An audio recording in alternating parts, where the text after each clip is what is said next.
Let me tell them. 大家早上好，请各位就坐，请各位就坐。Take your seat, please. Thank you. صباح الخير جميعا، نرجو منكم اتخاذ مقاعدكم وشكرا.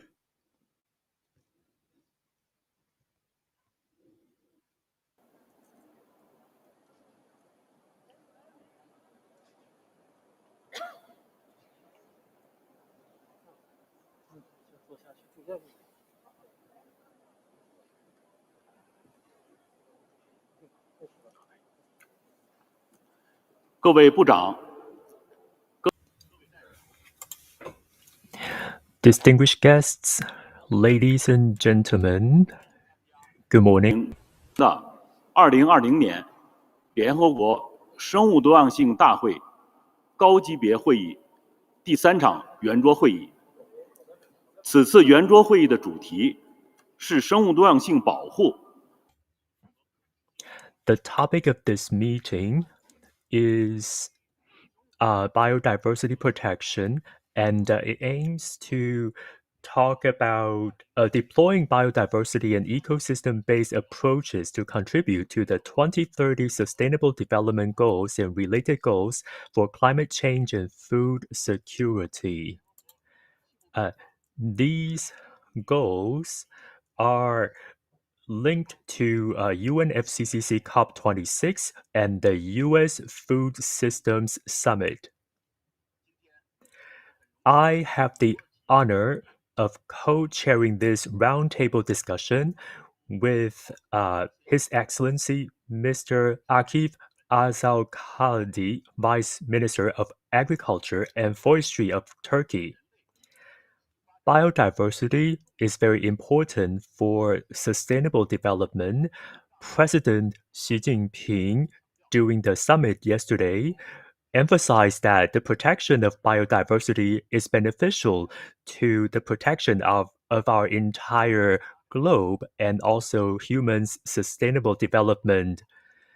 In terms of the protection of biodiversity and economic development, China has done a lot of work. The protection of biodiversity is an important part of our work at different levels of governments, and also these different levels of governments have actively promoted biodiversity protection and the use of biological resources so that nature and the ecology have a chance to take a rest. And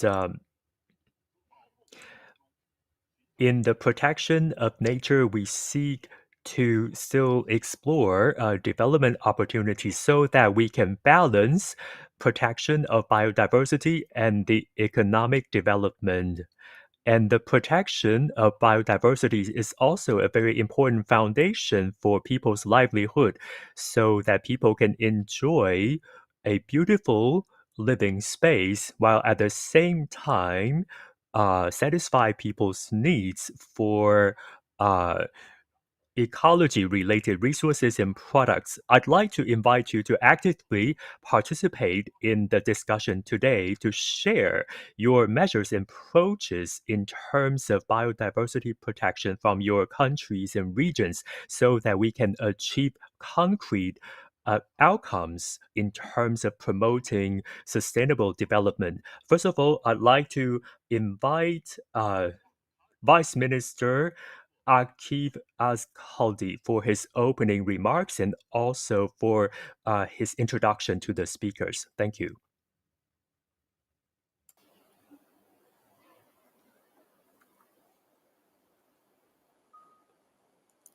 奥斯卡尔迪先生，请您发言。Vice Minister Azal-Khaldi, please, the floor is yours now.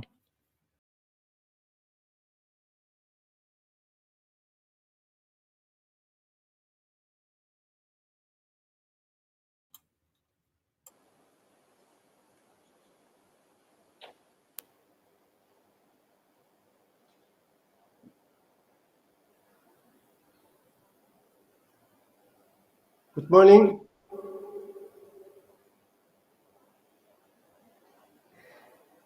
Okay. Esteemed ministers, dear delegates of the parties, ladies and gentlemen, I am honored to address you on the margin of 15th Conference of the Parties to the United Nations Convention on Biological Diversity.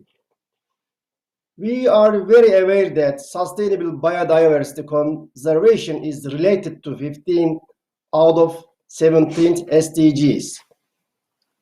It is a global responsibility that all governments fully comply with the Sustainable Development Goals, integrate them into their internal regulations and strategic plans, implement these plans, and monitor them as well. The devastating pandemic showed us the direct link between the biodiversity loss and infectious disease again. As we all know, pandemic set the achievement of SDGs back for almost 2 years. It is clear that if we don't take the action, other unexpected events will probably continue to shock our world. In this regard, governments should take steps with great ambition to adopt their national targets in order to fulfill the responsibilities arising from various multilateral agreements such as combating desertification, minimizing the impacts of climate change, and conserving biodiversity, which address nature conservation and environment. Turkey addressed biodiversity conservation at national level in national development plans, in the strategic plans of ministries, and in other related plans of institutions. I would like to emphasize that in order to conserve biodiversity, awareness of biodiversity wealth is essential. Turkey has a wide climate diversity as being surrounded by Europe, Asia, and African continents, and seas of different ecological characters. Arising from this unique geography, we are defining high biodiversity and endemic rate of Turkey. We continue our efforts to conserve biodiversity in situ and ex situ conditions and monitor to maintain our biodiversity richness.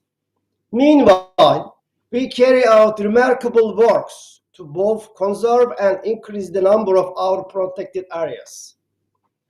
Regarding forest management, currently, Turkey has 22.9 million hectares of forests managed by the government.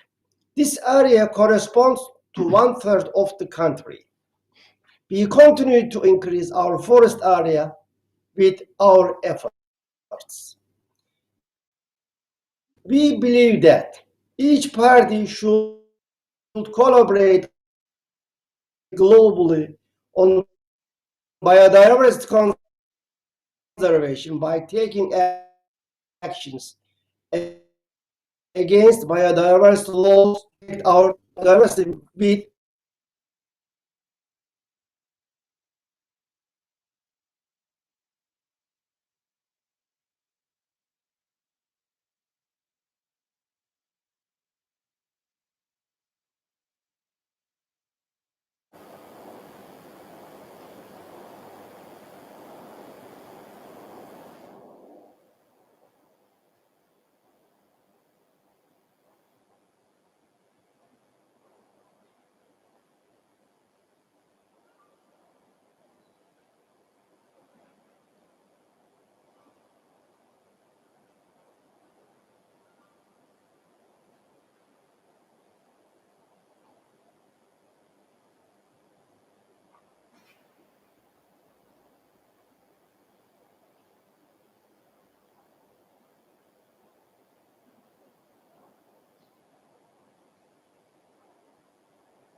下面请秘书说。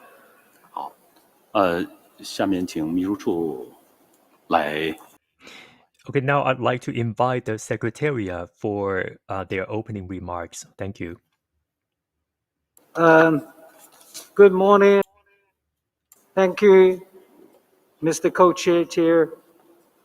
The Secretariat would like to provide some information on the use of the platform. Good day, good morning, distinguished delegates. Please note that this roundtable session will be recorded and streamed online. Please remember that as you speak, your interventions are being translated into 5 other official UN languages by a dedicated team of interpreters. We ask you to speak slowly and clearly. Regarding the use of the online system, when the chair opens the floor for interventions, he will call each minister from a predetermined list. Please do not raise your hand to request for the floor before the chair calls your country. When the chair gives you the floor, please press the button "Raise the Hand" so that the moderator can see you on the list and activate your microphone, turning the status bar into red and enabling you to speak. We would also like to remind participants that the chat box is for brief communication regarding any need for technical support only. Thank you, Mr. Co-Chair.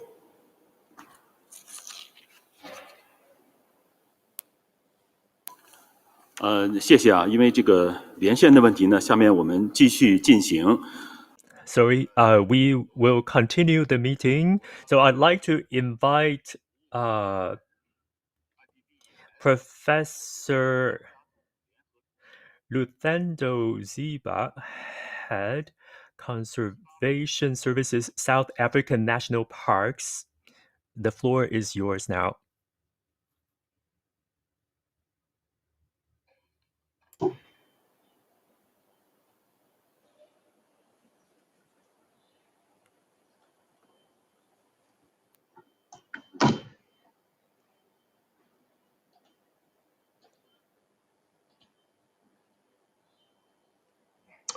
Thank you very much, Chair. Can you hear me?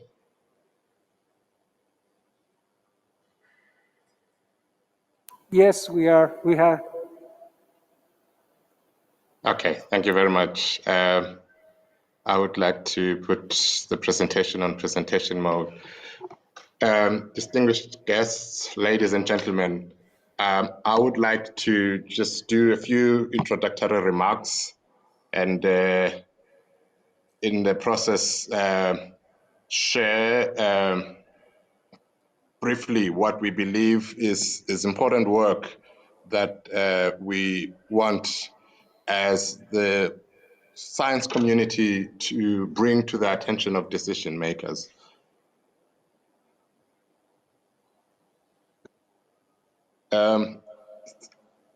One point that we want to make is that nature makes human development possible, but our relentless demand for the Earth's resources is accelerating extinction rates and devastating the world's ecosystems. Recent reports consistently show loss of biodiversity, accelerated land degradation, and a general decline in human well-being. Whether you're looking at the IPBES Global Assessment Report from 2019 or the IPBES Workshop Report on Biodiversity and Pandemics, the Living Planet Report by WWF, or the Global Biodiversity Outlook 5 report. Unfortunately, all of these reports show that life on Earth is deteriorating fast and across the globe. Out of about 8 million species around the Earth, we have up to 1 million species that are threatened with extinction, and many of these within decades. 20% of the species of native species are in decline. And this is something that is happening across many terrestrial biomes. And this decline has happened since 1900. We know what is driving the decline of species or the loss of biodiversity. It is land use and sea use change. These are all direct drivers in the marine, freshwater, and terrestrial ecosystems. Direct exploitation of resources, climate change, pollution, invasive alien species. However, underpinning these direct drivers of change are the indirect drivers of change, or what we call the root causes. And so many of these root causes or indirect drivers of change are actually areas also of leverage for transformative change. We also note that there are very strong interlinkages among the globally agreed goals of food and water security, health for all, protecting biodiversity on land and in the oceans, and combating global change. We note as well the fact that the biosphere, which relates to goals 14 and 15, actually underpins society. So a healthy biosphere underpins a healthy society, which underpins healthy economy. And what we also note is the fact that the Sustainable Development Goals are integrated and indivisible. They balance both economic, social, as well as environmental dimensions of sustainable development. It is important then to just look at one example, for instance, the goal number 1, which is ending poverty in all its forms everywhere. Biodiversity contributes directly to addressing this goal in that it provides directly food resources, whether it's on land or at sea. People harvest resources and grow food on land and at sea and feed their families and nations.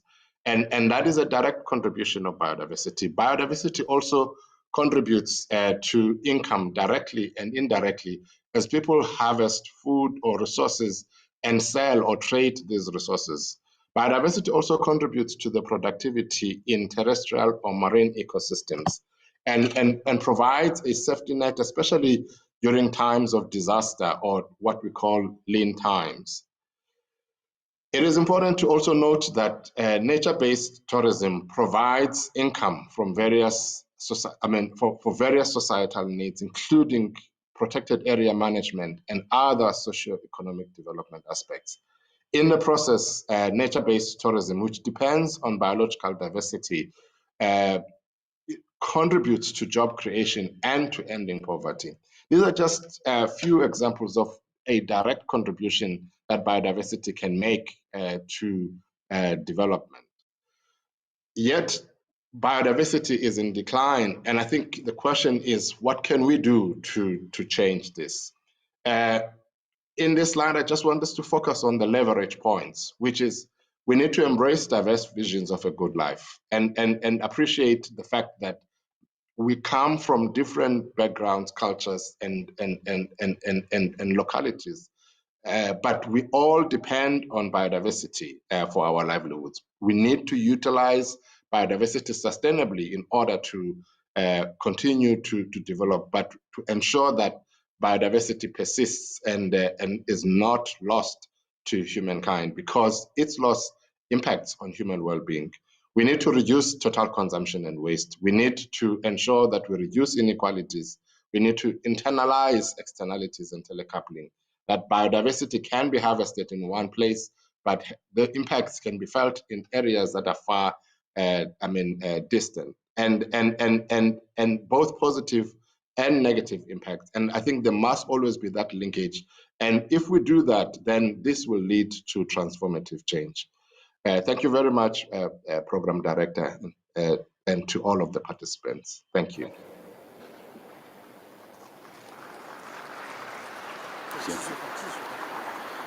非常感谢这个吉巴博士。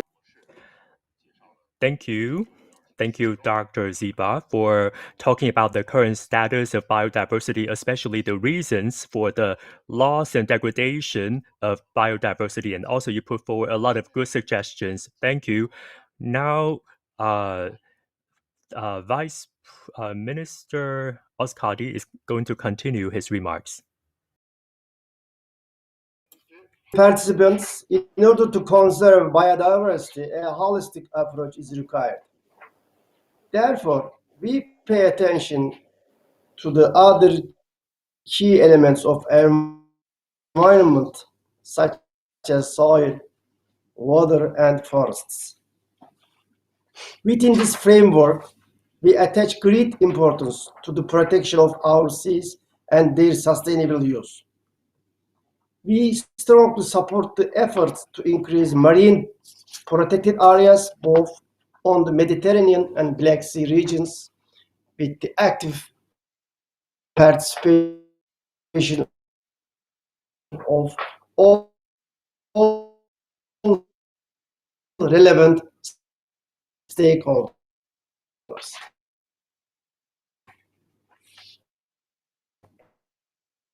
Distinguished delegates, as the United implies are for efficient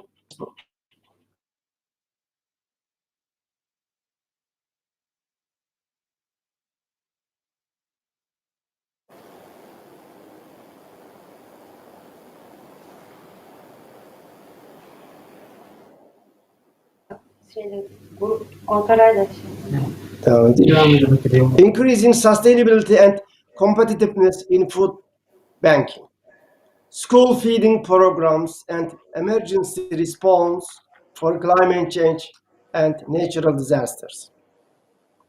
Esteemed delegates, with the entry into force of the post-2020 Global Biodiversity Framework, national biodiversity strategic plans should be reviewed and national strategies should be aligned with the post-2020 Global Biodiversity Framework. According to the harmonized plan, it is required to eliminate legislative gaps. The intergovernmental information exchange mechanism should be strengthened. Dear delegates, we must take urgent actions to address the causes of climate change and to conserve, protect, and restore biodiversity through joint actions. Turkey is ready to fulfill its global responsibilities. With this opportunity, I would like to announce that we will also be honored to host the 16th Conference of the Parties and fulfill the two-year presidency for Convention of Biological Diversity. In a fair and I wish for a better future where people live with other species in harmony and peace. Thank you.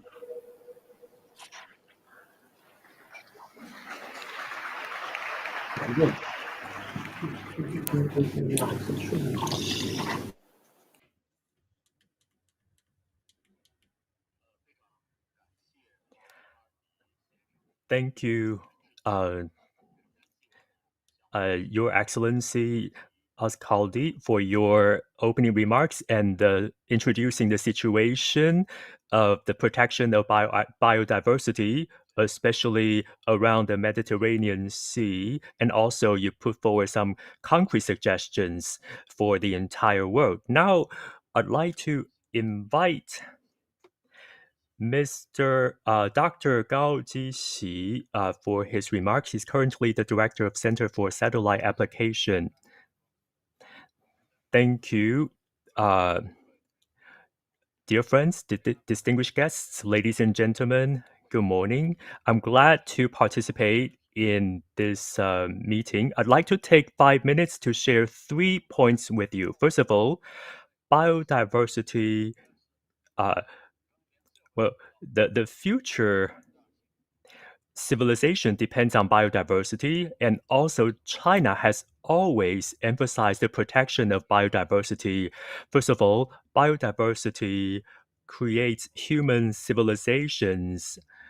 In human history, biodiversity contributed to the development of human civilizations. Biodiversity has allowed humans to continue to develop in human history. From primitive to industrialized societies, it was rich biodiversity that contributed to human civilizations. And because of that, the foundation of our agriculture and industry was laid. In industrial society, on the surface, it may seem that machines and automation contribute to human society development. But behind the scene, a lot of natural resources play a very important role.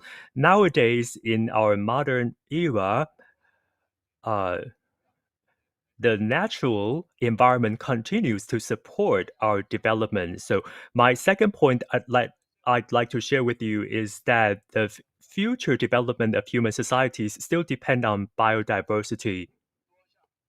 A lot of scientific research shows that nowadays humans rely ever more on ecosystem and biodiversity.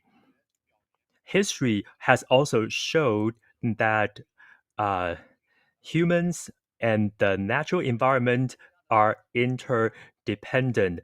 There's no country whose development can do without nature and biodiversity. In China, we have a poem which says that biodiversity and humans need to balance and coexist together. And my third point is that China has always emphasized biodiversity. In Chinese philosophy, we value the coexistence between nature and humans in a harmonious way. In 2020, on September 30th, President Xi Jinping mentioned that we need to be responsible for human civilization. We need to respect and value and protect nature and biodiversity in order to balance economic development and nature protection in order to build a more beautiful world. In recent years, China has strengthened its protection of biodiversity and innovated its biodiversity protection models, which have provided a model for the entire world. President Xi Jinping's core philosophy serves as the foundation, and the ecological red line measures have been appraised worldwide. Just as well, our policies and our measures balance and integrate economic development and biodiversity protection. Dear colleagues, the nature and biodiversity have supported the running of the entire world. And in history, humans and lives coexisted in a harmonious way. And I'm sure that this is what we should also do in the future. We need to respect and protect nature in a more strengthened way. Dear colleagues, biodiversity and human lives are closely related. Biodiversity has always provided support for human development, and this will be the same in the future. We will always depend on rich nature and biodiversity, and by let us enlarge our strengths in biodiversity protection in order to harmoniously coexist with nature and biodiversity. Thank you.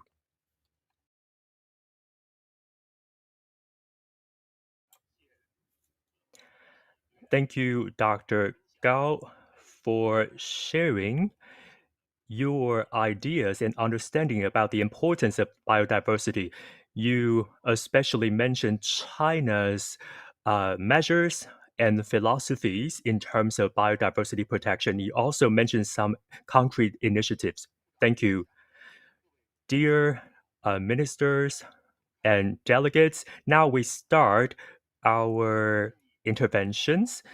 I suggest that we exchange in 4 different aspects. First, biodiversity protection and sustainable development's current opportunities and challenges. Second, how we can coordinate biodiversity protection and sustainable development. Third, biodiversity protection and sustainable development, in which ways they have had success examples. Fourth, what are the additional actions that need to be taken in order to support biodiversity protection and sustainable development goals? What are the mechanisms, systems, and progresses and legislations or policies that can be adopted? So now I'd like to open the floor. The order follows the order of registration. At the same time, we balance regional differences. So for each intervention, please limit your intervention within 3 minutes. First of all, the floor is given to Suriname. Srano Chijin Ashinga, please.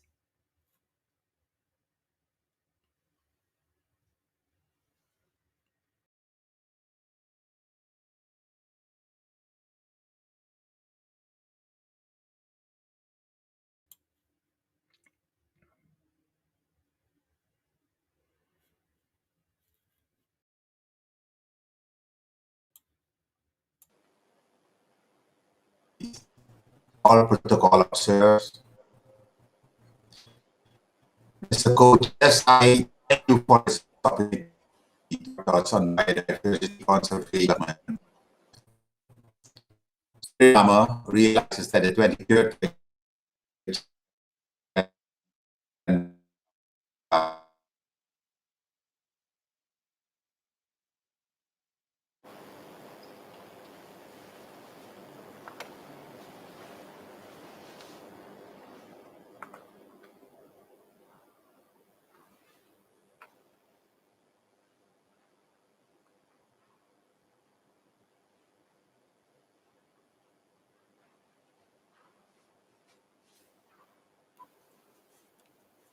因为线路的原因呢，我们再换一位啊。To the connecting, we would like to invite the Bolivia's representative to make a remark.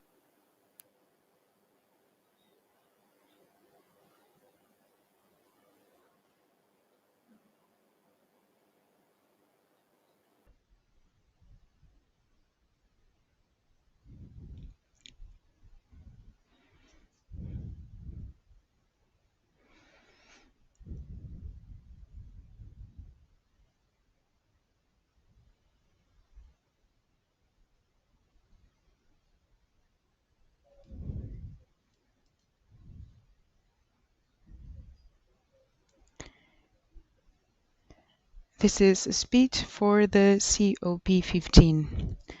The plurinational state of Bolivia is considered to be one of the most biodiverse countries in the world, and we are willing to continue consolidating different life systems that exist in our territory. We wish to highlight the importance of the post-2020 GBF for Bolivians, as it will allow us to live in harmony with nature. However, this framework must be aligned with visions and approaches for living in harmony with nature. Therefore, the holistic worldviews of indigenous nations and people must be retrieved as they integrate a deep dialogue between human beings with nature as a substantive basis. We cannot move towards living in harmony with nature from an anthropocentric point of view. The modern individual has divorced from nature and feels as he is above the other living beings of Mother Earth. This has caused, among other things, a serious loss of biodiversity, and it is necessary to build a new world, focusing in the relationship between human beings and nature. A new view based on a cosmocentric paradigm that takes care of the life of every creature in Mother Earth. In Bolivia, we keep working in our vision, which is living well in harmony with Mother Earth, which means acknowledging Mother Earth as a living and sacred being and acknowledging all kinds of living beings that exist in the soil, under the sea, and on the land. Bolivia legislation acknowledges the rights of Mother Earth, but also aims to fulfill the duties of the state and of the people towards Mother Earth. And we assume our responsibility to preserve and to protect biodiversity. And also, we want to restrict and punish the illegal use of biodiversity as we have done until right now. We want to avoid, or we want to fulfill the non-commercialization of natural resources. And we want to manage sustainably the products of biodiversity.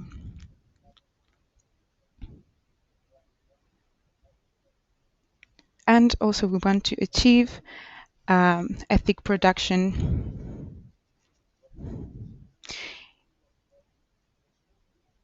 In the conservation and sustainable development, we think it's very important the awareness and dissemination on this matter, and to have a more deep and harmonious relationship between Mother Earth and living beings. In Bolivia, we want to strengthen our protected areas. It is one of our best tools to protect Mother Earth. And also, we want to make the most of our forestry zones. Managing wildlife sustainably. All of the above is a clear indication of the commitment from the plurinational state of Bolivia, and we hope here we can strengthen our commitments. Thank you.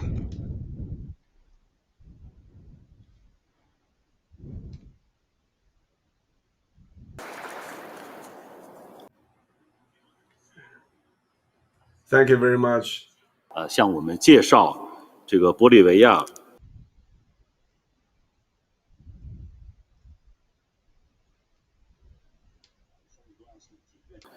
和一些实践。下面呢，我们再继续请苏里南阿信部长阁下继续发言。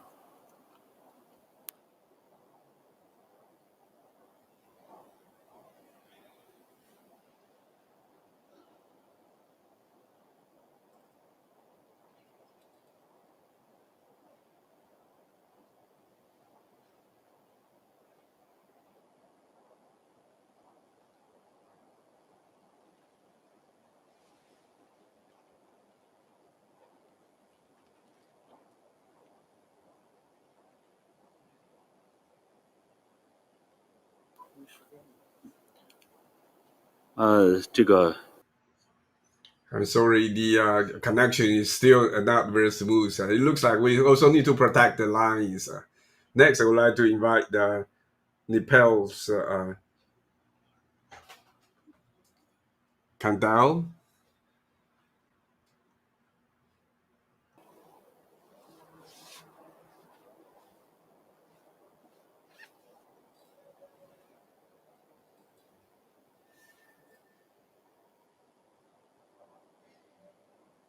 Yes, good morning. Good morning, Mr. Chairperson, distinguished head of the delegate, excellencies, participant, and ladies and gentlemen. Warm greeting from Nepal and Nepali delegates. It gives me an immense pleasure in articulating my sincere thanks to the government of China for hosting this 2021 UN Biodiversity Conference COP15 and extending warm welcome to me and my delegation. I would like to express my gratitude to CBD Secretariat for coordinating and facilitating the overall process which enable to make this conference possible. Nepal is gifted with rich biodiversity resources. Although Nepal occupies 0.1% of global area, it is home to 3.12% and 1.1% of the world's flora and fauna respectively.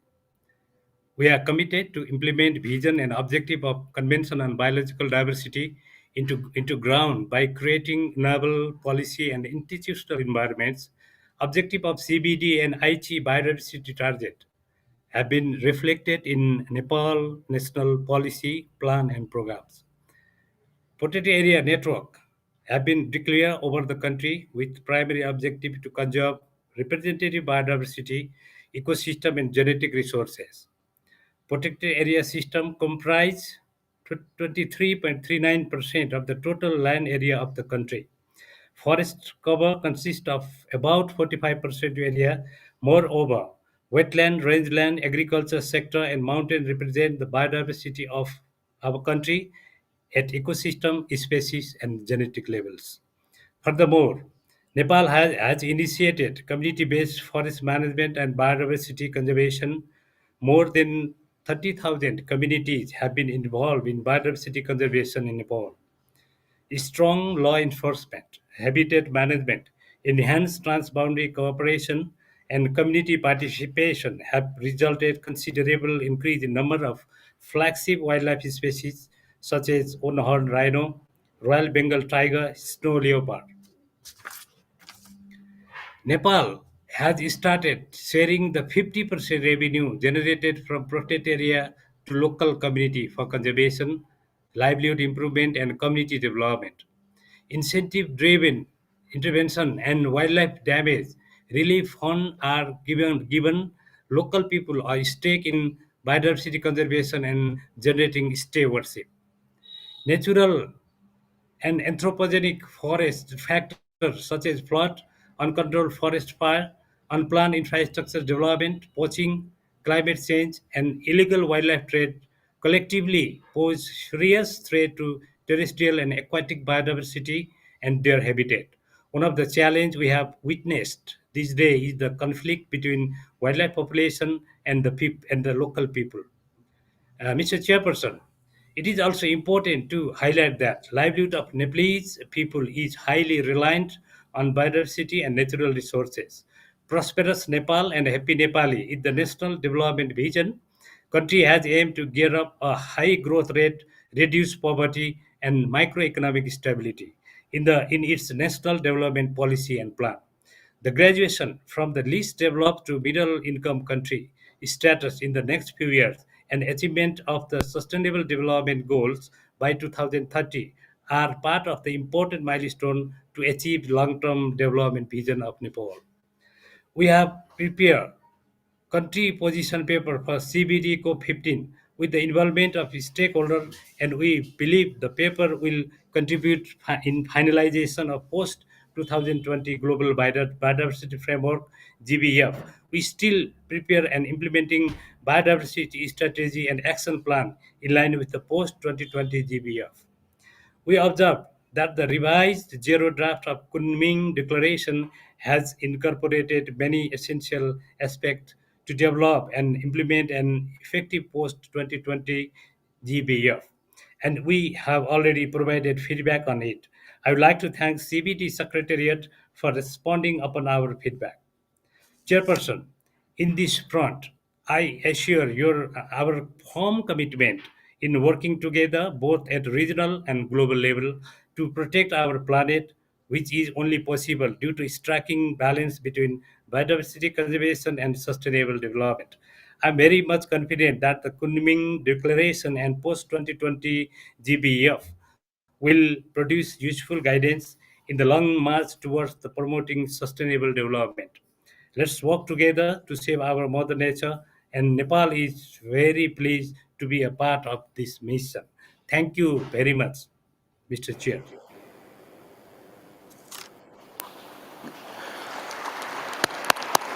非常感谢 Thank you, Dr. Kentao, for your intervention.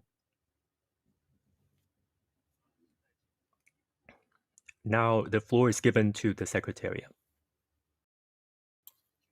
I just want to remind some of the country, this is a Roundtable C. We see some of countries assigned to speak to Roundtable D. They are asking for floor in Roundtable C. So suggest that you move to Roundtable D. Thank you.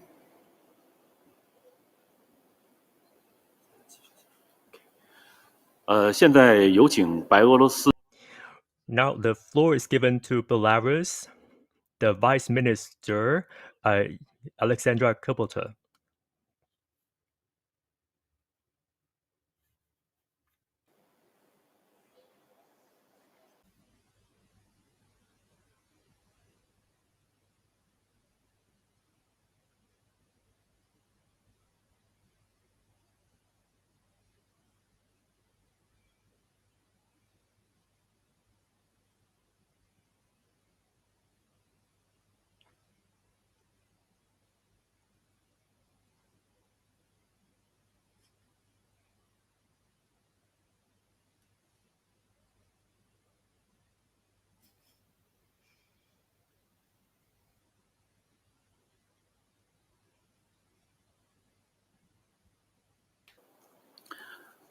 Now the floor is first given to Russia, the International Cooperation Department Chief, Ivan Krushka. The floor is yours now.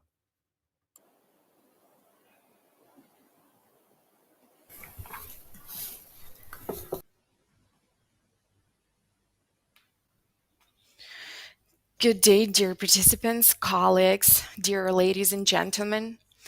I am delighted to be придает большое значение сохранению биологического разнообразия и обеспечению устойчивого использования его компонентов. За реализацию не только федеральные и региональные правительства, но и частный сектор и гражданское. These tasks are the responsibility of not only the federal, but also regional governments in all the countries. The Russian nature reserve system is constantly evolving in the interests of sustainable development, which is one of the most important elements of the state policy of the country. In order to fulfill the decree of the President of Russian Federation of May 7, 2018, on the goals and strategic objectives of the development of Russian Federation up to 2024, we are implementing the federal project Conservation on Biological Diversity and Development of Ecological Tourism to solve the problem of sustainable development. Valuable natural complexes and objects are preserved within the boundaries of 335 federal specially protected natural areas. And here we are talking about forestry, but not only primary forests, but also boreal forest, which is in line with the UN's strategic plan of forest. According to a recent FAO study, Russia has more than 20% of the world's forest reserves. And the state's program development of forestry and the federal project conservation of forests are being implemented in the country. Sound management of water resources is also very important for the sustainable development and various aspects of human life, including water supply, agriculture, industry, hydropower, water transport, and the quality of human life. Finally, the conservation and sustainable use of biodiversity is one of the most important areas of internal environmental cooperation. It should be based on the existing international legal architecture and recognized credible scientific evidence. The post-2020 Global Biodiversity Framework should be an effective complement to multilateral environmental instruments. It is important that its toolkit contributes to the implementation of the UN 2030 Agenda for Sustainable Development, not only environmentally but also socio-economically. This document must respect the sovereignty of countries over their natural resources and economic activities, take into account the accumulated experience, national priorities, and specifics. I would like to express my confidence that this session, under the chairmanship of People's Republic of China, will contribute the conservation and sustainable use of biological diversity. Thank you very much for your attention, and I wish you a pleasant meeting.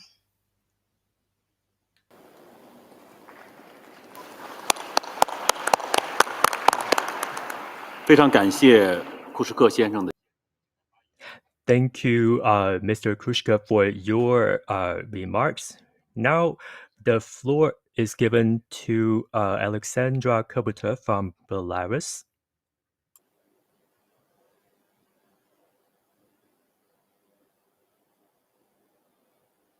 Belarus, please speak.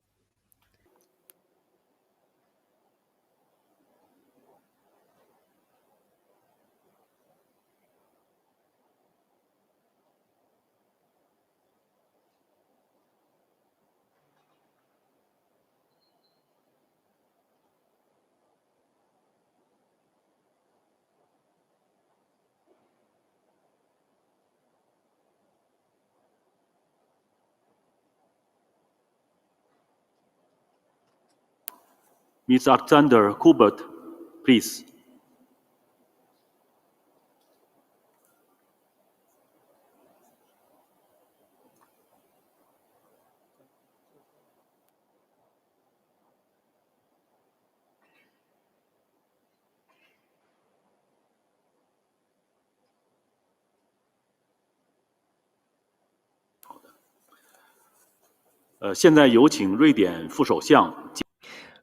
Now the floor is given to Sweden. Your Excellency Per Glonda, the floor is yours now.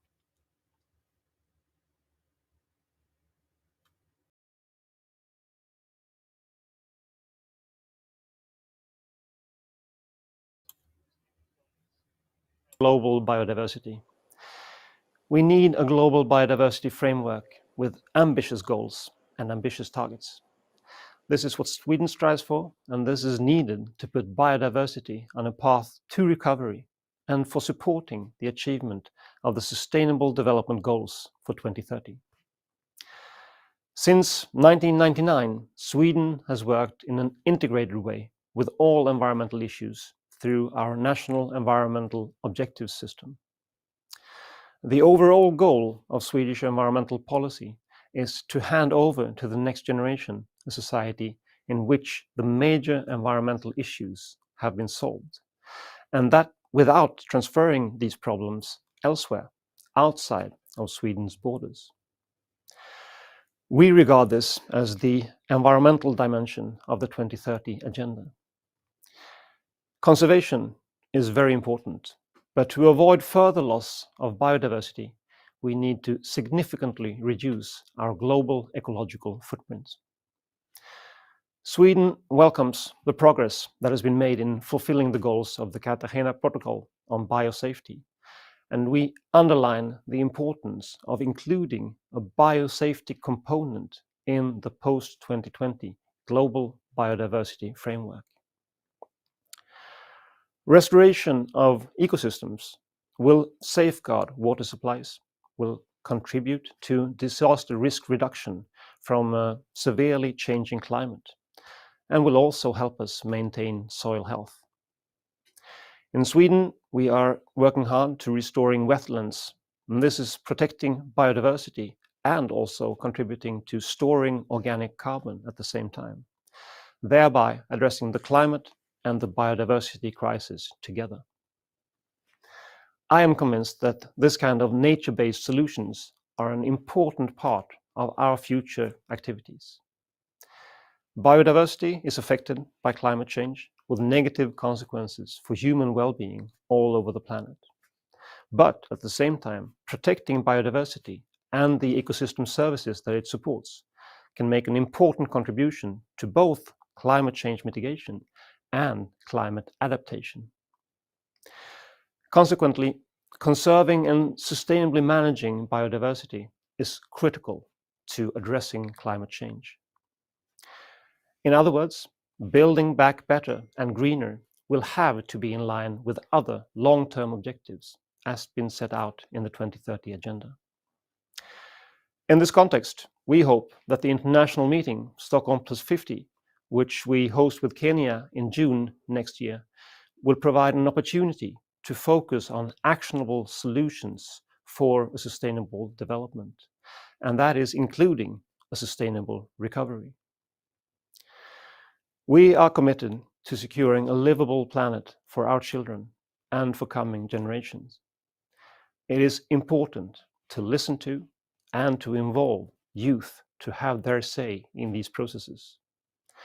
I look forward to continuing these important discussions and to the adoption of a new, ambitious global framework for biodiversity at part 2 of COP15 in Kunming next spring. Thank you very much.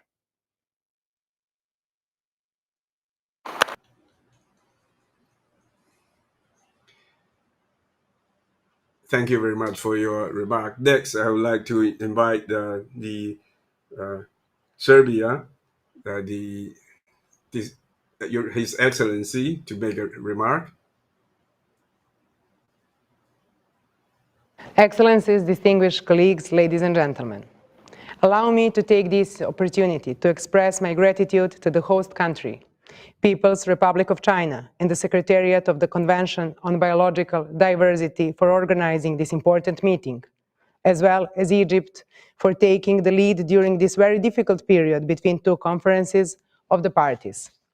The Sustainable Development Goals and the broader post-2015 Sustainable Development Agenda recognizes the critical role of biodiversity and provides an opportunity for the mainstreaming of biodiversity in development sectors. On a global level, a strong institutional and scientific process has been developed to support implementation of the Convention and its protocols. However, biodiversity loss contains an alarming rate, thus jeopardizing the achievement of the Sustainable Development Goals. Let me remind you that in 2019, Serbia hosted the regional consultation for Central and Eastern Europe. We are actively participating in the negotiations to develop the post-2020 Global Biodiversity Framework. When we talk about the strategic plan 2011-2020 and its Aichi targets, although countries have considerable efforts concerning implementation, the targets haven't been met yet. The review of implementation published in the 6th National Report showed that the Republic of Serbia has achieved progress for 11 out of the 17 relevant Aichi biodiversity targets, a considerable progress for another 4 targets that result encouraged us to step up our activities. By Kunming Declaration, we commit to work on adopting and implementing widely accessible and easily understood post-2020 Global Biodiversity Framework. Serbia will provide the means of implementation and mechanisms for monitoring, reporting, and review. This is the way to ensure the biodiversity is put on a path, a recovery by 2030 towards, in the 2050 vision of living in harmony with nature. The Republic of Serbia, characterized by a large genetic, species, ecosystem and landscape diversity, and our country has made significant efforts in development of nature protection policies in the previous period. With the aim of improving afforestation activities, state aid for this purpose has been increased in 2021. Also, 4 new protected areas have been established in the last year, increasing the total area under protection to almost 8% of territory. In addition, the ecological network covers 20% of country's territory. Nature Protection Program of the Republic of Serbia for the period 2021 to 2023 is adopted this year. as the main strategic document for biodiversity protection. This program will be adopted in accordance with the new Global Biodiversity Framework. Amendments of the Law of Nature Protection was adopted by Parliament in 2021, with the aim to further transpose the EU requirements in the field of nature and biodiversity protection. The Republic of Serbia has ratified Nagoya Protocol and therefore is contributing to global efforts in implementing the third pillar of the Convention. It's my pleasure to inform you that our country became a member of the Intergovernmental Platform on Biodiversity and Ecosystem Service in 2020. Serbia is actively participating and contributing to the work of the Regional Biodiversity Task Force for Southeastern Europe, responsible for implementation of biodiversity element of the Green Agenda for the Western Balkans. With this in mind, and by implementing all these activities, Serbia clearly shows its commitment to preserving biodiversity and nature. Finally, I would like to thank you all for the joint efforts in sending the common message about the importance of biodiversity. Only if we act together, we can emphasize in the right way the importance of biodiversity conservation for the overall well-being of people and the development of a global society. Thank you.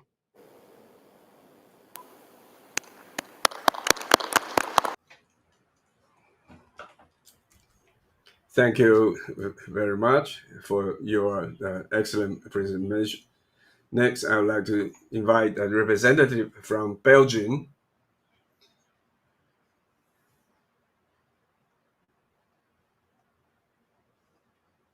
Messieurs, chers collègues, permettez-moi tout d'abord. Dear colleagues, let me begin by thanking the government of the People's Republic of China for organizing this meeting and for its efforts to contribute to the development of what we hope will be an ambitious and efficient global framework for biodiversity. Climate change has become part of everyone's daily life.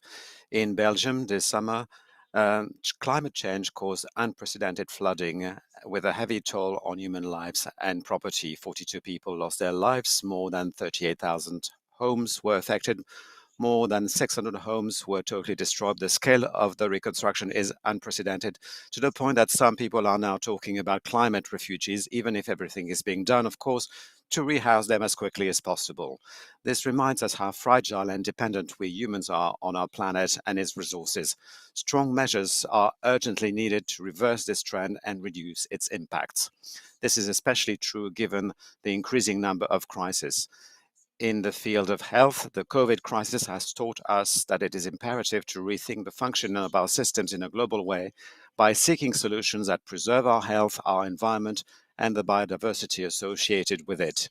Because we know that the loss of biodiversity also leads to a greater risk of animal-borne diseases, of transmission of viruses from animals to humans. Investing in nature must be our priority. It is our best life insurance because it is part of the solution to this crisis, and it is imperative to ensure its long-term preservation. My government, the Belgian government, is fully committed to the objective of preserving and restoring ecosystems and supports the restoration of an ecological network that will make it possible to preserve 30% of ecosystems. This network should include as a priority the living environments necessary for the species in order to significantly reduce the proportion of threatened species. My government also believes that the post-2020 Global Biodiversity Framework must address the direct and indirect drivers of biodiversity loss, including habitat loss, degradation and fragmentation, wildlife exploitation, invasive alien species, climate change and pollution, as well as unsustainable production and consumption patterns. I therefore insist on the inclusion in the future global framework of measures aimed at the conservation, restoration, and sustainable use of biodiversity throughout the world, and on a way of reporting on the area covered by these measures. Belgium insists that the post-2020 Global Biodiversity Framework should also include an objective to increase the surface area of green and blue zones in urban areas to avoid the pressure of infrastructures on the territory and to systematically integrate biodiversity into any land use planning project or new infrastructures on the basis of a prior diagnosis.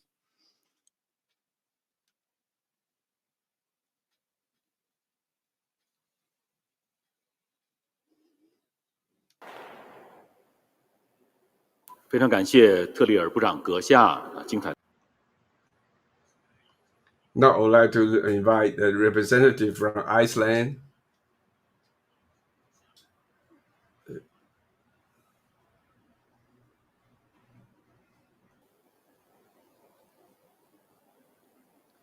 Excellencies, ladies and gentlemen, due to our interference and interactions with nature, we have driven many of the world's species, habitats, and ecosystems to the brink of collapse or extinction. Business as usual is not an option anymore. We need a drastic change to halt the loss of biodiversity. We cannot sustain humanity by constantly converting natural habitats for the benefits of only one species. We need biological diversity to survive, and for that we need to conserve pristine nature and restore and improve the declining ecosystems and habitats. We need sustainable management of our resources based on sound scientific research and monitoring of biodiversity.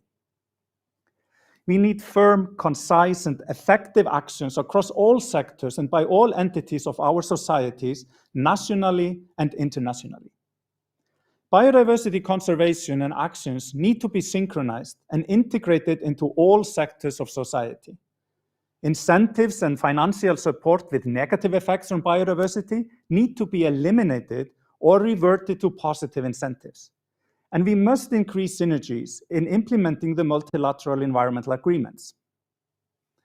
Iceland supports the formulation of the first draft of the Global Biodiversity Framework. In Iceland, we are close to 30% coverage of protected areas on land, but much less in the ocean. Iceland is already preparing for the implementation of the Global Biodiversity Framework by formulating a new national biodiversity strategy based on the first draft to be ready and approved by the time the GBF will be adopted by COP15.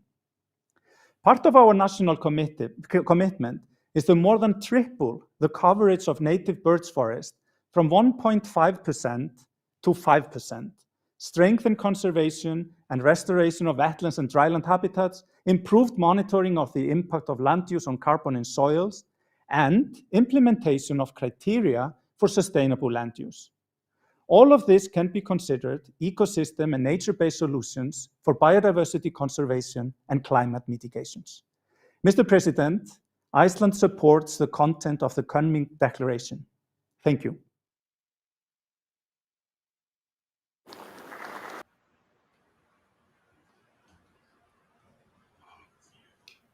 Thank you, His Minister's presentation. Next, I would like to invite Algeria's representative to make a remark.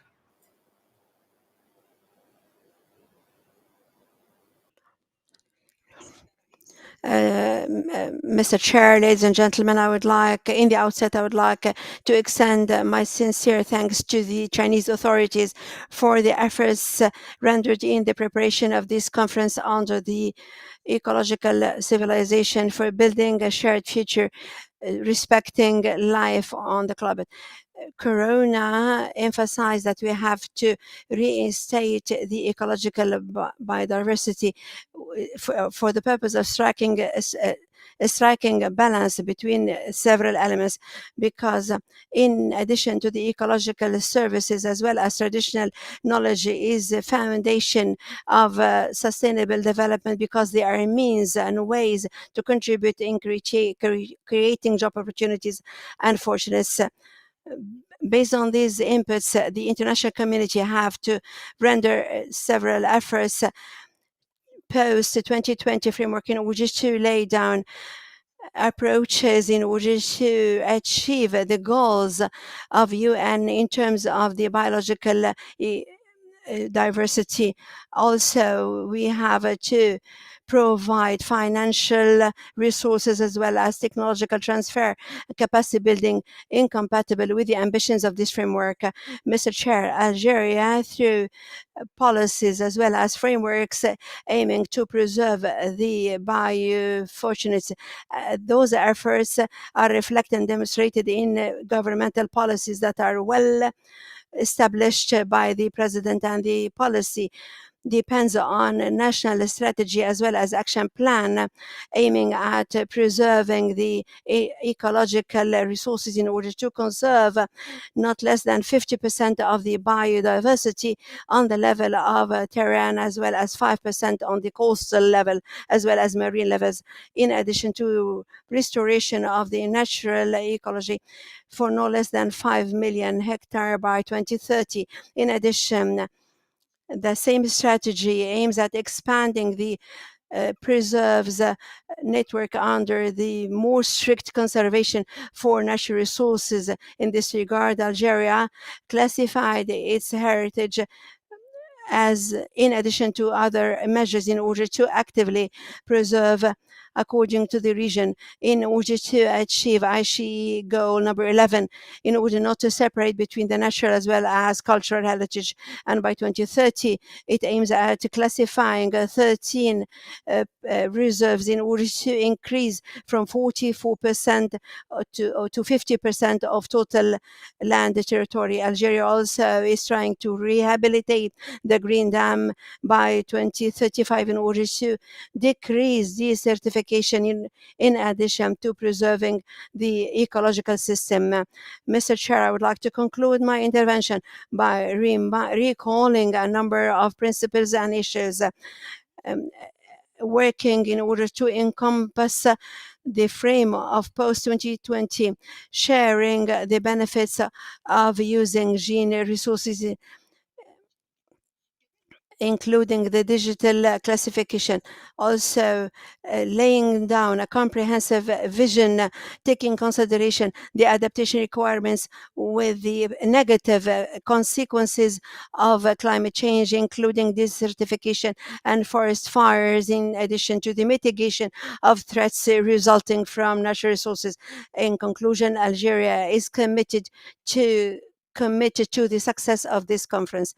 Thank you for your attention.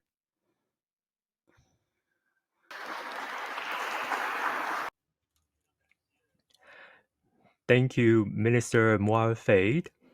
Now the floor is given to the United Kingdom. Lord Zach, the floor is yours.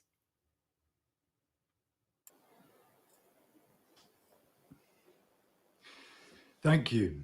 The beauty of protecting and restoring the abundance, diversity, and connectivity of life on Earth is that in doing so, we're tackling so many of the biggest challenges we face. Indeed, there is no credible pathway to any of our shared goals that does not involve protecting and restoring nature, including, of course, net zero. And nature-based solutions, forests, mangroves, could provide around a third of the most cost-effective solutions that we need this decade. So as COP26 presidents, the UK is putting nature at the heart of our response, doubling our international climate finance, investing at least 3 billion of that in nature and nature-based solutions, land and sea, and urging other donor countries to do similarly. We're designing the conference in Glasgow to help us get ambitious new commitments over the line, including bringing world leaders together to commit further action that will help the world to halt and reverse deforestation by 2030. And ultimately, we need all political and economic decisions to reflect the true value of nature and count the cost of its destruction. So we're building alliances of countries committed to shifting perverse agricultural incentives towards sustainability and to breaking the link between global commodity supply chains and deforestation. We're pressing the multilateral development banks to nature-proof their entire portfolios. We're pulling every lever we have to get private finance flowing for nature, from reducing risk to increasing investment. And we're calling for greater recognition, a greater role, and more support for indigenous peoples and local communities so that they can continue their centuries-long legacy of conservation without fear. Our shared aim must be to bend the curve of biodiversity loss by 2030.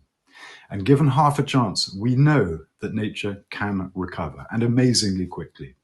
So we're co-leading the global coalitions committed to significantly increasing protection of the world's land and ocean this decade. And with 120 countries, over 40% of global GDP, and almost a third of the world's population already on board and counting, in Kunming, we know there is the basis for agreeing the protection of at least 30% of the world's land and at least 30% of the world's ocean by 2030, and to seeing ecosystems restored, species populations recovering, and extinctions halted by 2050. The framework must be supported by the policies and finance that will make those targets a reality, and the strengthened reporting and review mechanisms that will hold parties to account. That robust system is what underpins the climate change agreement, and nature, of course, deserves nothing less from the CBD. And with all three Rio conventions set to meet, we need to make sure that they add up to more than the sum of their parts. If we fail, we will be judged harshly, and rightly so, because we have all the tools we need to make this the decade we reconcile our lives and our economies with the natural world on which we all so profoundly and completely depend. We just require the will and the resources to scale up fast.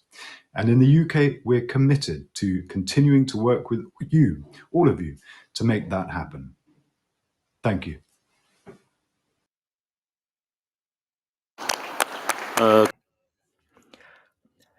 Thank you, Lord Zach, for your remarks. Now the floor is given to Your Excellency Li Zhisheng from Singapore. Your Excellency Huang Renqiu, Minister of Ecology and Environment of the People's Republic of China, distinguished heads of delegation, ladies and gentlemen, I would like to thank the People's Republic of China for hosting COP15 and organizing the high-level segment despite the challenges of the COVID-19 pandemic. The pandemic has reminded us of the importance of developing sustainably and conserving nature and biodiversity. During the pandemic, green spaces have offered respite and recreation, away from crowded urban areas. At the same time, cities worldwide continue to grow rapidly, and climate change continues to be a pressing challenge for all of us. So it is important that we strive towards sustainable development and protect our biodiversity to keep our cities livable. In Singapore, we are taking active steps to do so. This year, we launched the Singapore Green Plan 2030, our national movement for sustainable development. As part of this movement, we are transforming Singapore into a city in nature.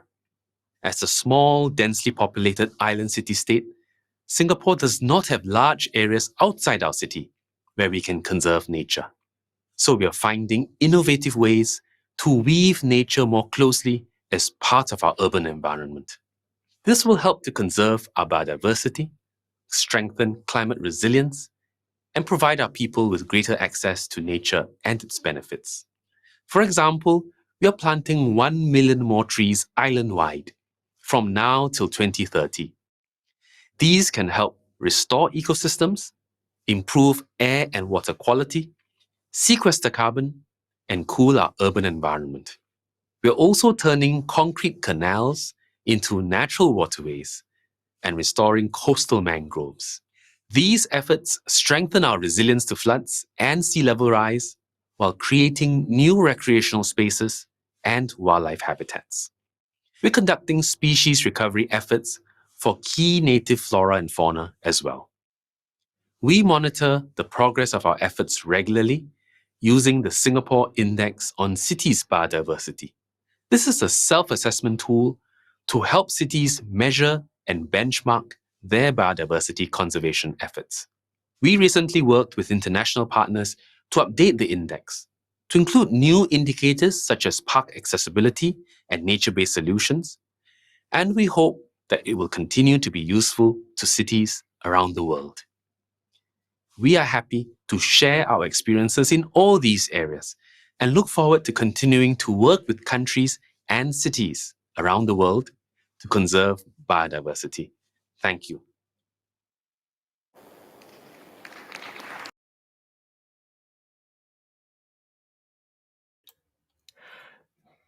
Thank you, Minister Li Sheng.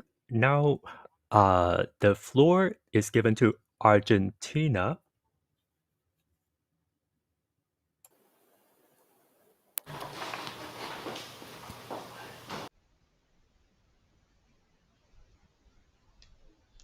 First of all, I would like to greet all those who are participating in this COP15, especially in the host country, the Republic of China. The economic, social, and environmental crisis that our world is experiencing challenges us to think of innovative solutions. And Argentina, like 70 other countries, is facing a delicate debt crisis in terms of sovereign debt. At the same time, we host very important ecosystems that are beneficial to the planet. The words of our former president, Nestor Kirchner, are still valid, who 17 years ago pointed out that the countries that suffered the burden of the debt are, at the same time, environmental creditors without receiving any compensation for it. That is why our environmental president, Alberto Fernandez, raises the need to be innovative in international financing mechanisms and progress in debt for action and climate swaps. We're committed to make every effort that is necessary to reverse the loss of diversity. We promote the conservation and sustainable use of our biodiversity, acknowledging its environmental and cultural value as an area of development, work, but also the roots of an important part of our inhabitants. We also have to point that preserving natural resources requires a huge tax contribution. And so we will have to overcome the existing difficulties, since the mobilization of resources and the means of implementations were not enough to meet the planned goals in the past. Developed countries must fulfill their commitments and increase fundings for biodiversity. The new global framework on biodiversity must be ambitious, but also realistic, balanced, and practical. Ambition must be commensurate with the contribution made to developed countries through the means of implementation. Argentina has 13.7% of protected land surface and 7% of protected marine areas. So the protected land of Argentina equals to 38 million hectares, the equivalent of the area of Germany.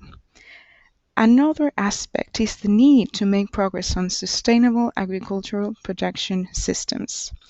Regarding the Sustainable Development Goals of 2030 Agenda, there are no international means or financial resources for ad hoc implementation. We believe that we must follow the goals proposed by the World Bank and invest $4.3 billion.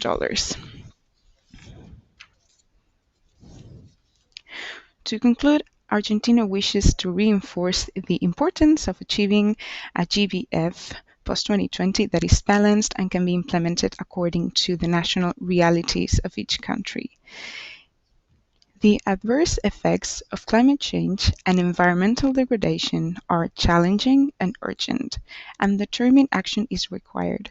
We have to protect our planet's ecosystems and natural assets, since without them, life won't be possible anymore. As Pope Francis says, we have to take care of our common home. Caring for the environment is cheaper than destroying it. Thank you very much.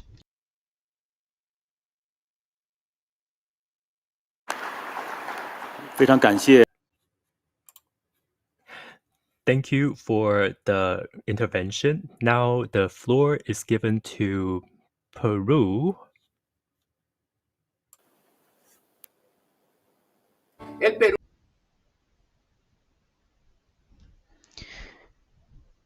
Peru, as a mega-diverse country, is firmly committed to the conservation and sustainable use of biological diversity and reaffirms the need to have ambitious post-2020 goals. Targets that allow reversing the loss of global biodiversity, which is the basis for sustainable development of countries like ours. Out of the 21 proposed post-2020 goals, we consider those focused on achieving the conservation of at least 30% of the planet to be essential. This preservation is an important source of resources for the economy, as well as the means of livelihood that achieve the well-being of indigenous peoples and local communities. This year, Peru created the Nazca Dorsal National Reserve, the first natural protected area, 100% marine, and approved the general provisions for multisectoral and decentralized management of wetland. Some activities were likewise forbidden to guarantee the protection of these areas. We are furthermore promoting actions such as the formulation of national plans for the conservation of wild species, carrying out studies and tools that support the sustainable trade of threatened species, and we're also promoting projects that provide resources for the conservation of recovery of biodiverse ecosystems and landscapes. Our country promotes the increase of biodiversity for the benefit of local communities and citizens. This is done by counting on numerous products of biodiversity of high nutritional value that contribute to overcoming the problems of food insecurity and malnutrition, and this means having suitable alternatives to diversify and improve food and family finances. We acknowledge that climate change and biodiversity loss are connected, and in this context, the new GBF is an opportunity to adopt global actions such as the conservation of mountains, reducing the risks of disasters, and prioritizing the most vulnerable and disadvantaged populations. We call for the strengthening of efforts and commitments of the party in order to find effective solutions in nature to face the effects of climate change, promote a healthy approach, and reduce pressures on biodiversity, guaranteeing synergies between agreements. Thank you.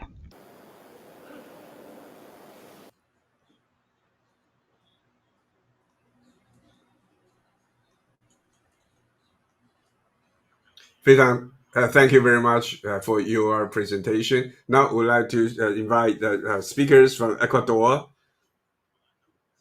Miranda.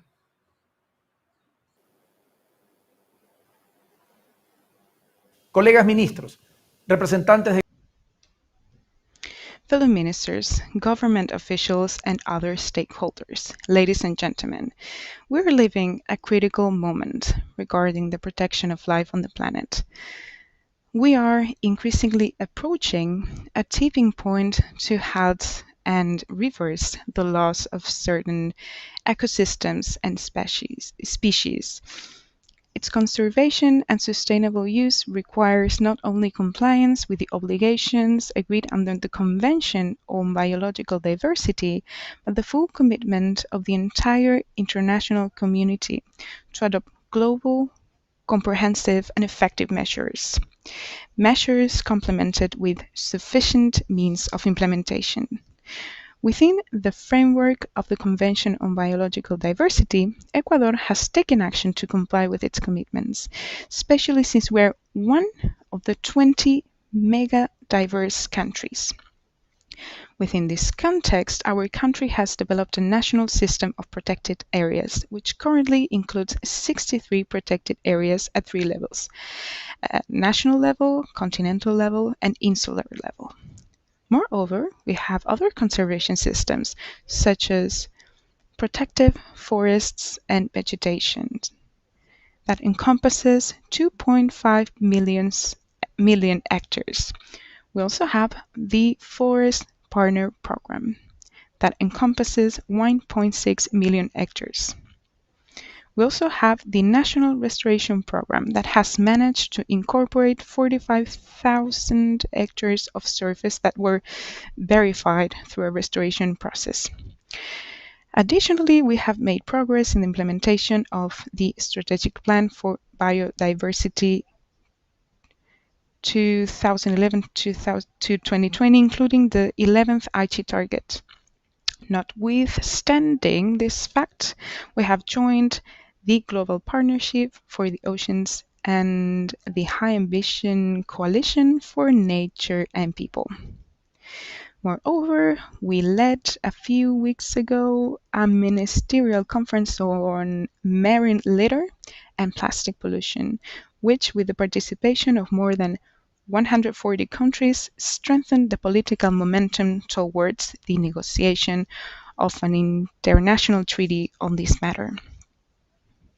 Regarding the sustainable use of biodiversity, the national government, as part of the strengthening of its public policy of the encounter between all actors and social economic sector, has become the fourth country and the first one in Latin America and the Caribbean to adopt the vision and transversal policy of initiating an ecological transition towards a circular, resilient, and low-emission economy. Our government acknowledges the great importance of the negotiation of the new post-2020 GBF. This should reflect the greatest possible ambition and commitment to address biodiversity loss in the coming years. This framework must be based on a transparent, science-based assessment of current and future threats and have a sound financial mechanism to ensure effective global action on these threats in support of developing countries, especially those that are diverse. Thank you very much.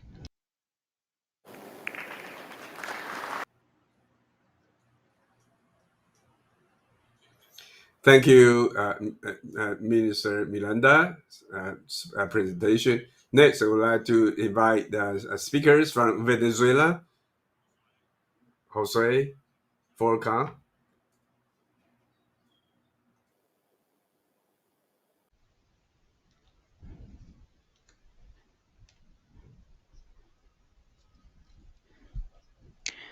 First of all, I would like to greet all of you on behalf of our President Nicolás Maduro Moros, with special thanks to the People's Republic of China, our brother government, for the invitation and organization of this high-level segment in the COP15 of the Convention on Biological Diversity, which aims to promote and demonstrate the commitment to create a new GBF. The sustainable production and consumption model imposed by capitalism system has led to major crises that hinder humanity. According to the IPBES platform, currently 75% of the Earth's land surface has been altered.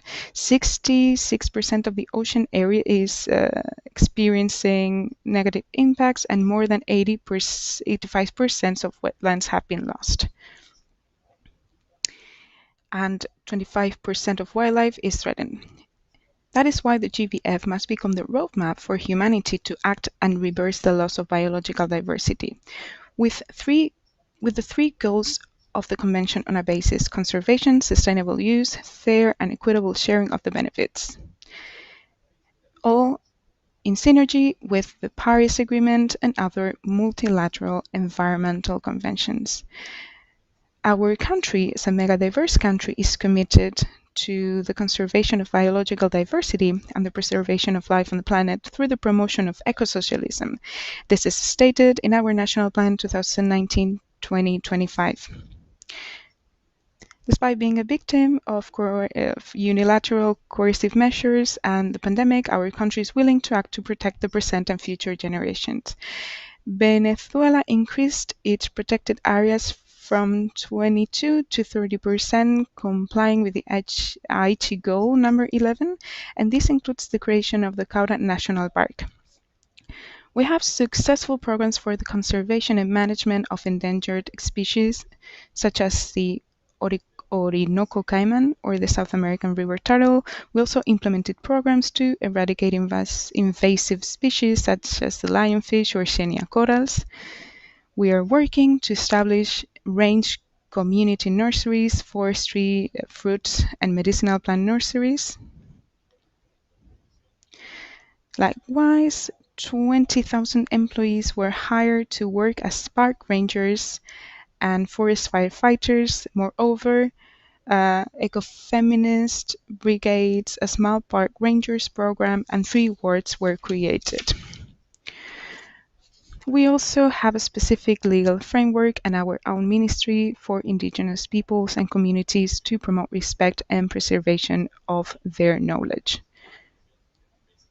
We're committed to the promotion of sustainable agricultural and fishing practices with a particular focus on the prohibition of trawling, and we understand and we reaffirm our commitment to meeting the goals of the Convention on Biological Diversity and the 2030 Agenda.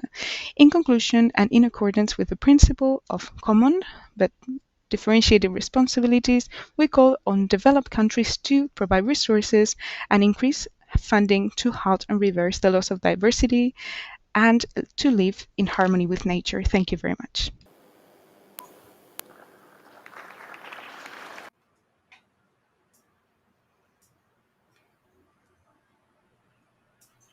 Thank you very much, Minister Lorcas. Now I would like to invite speakers from Cuba to make an address statement.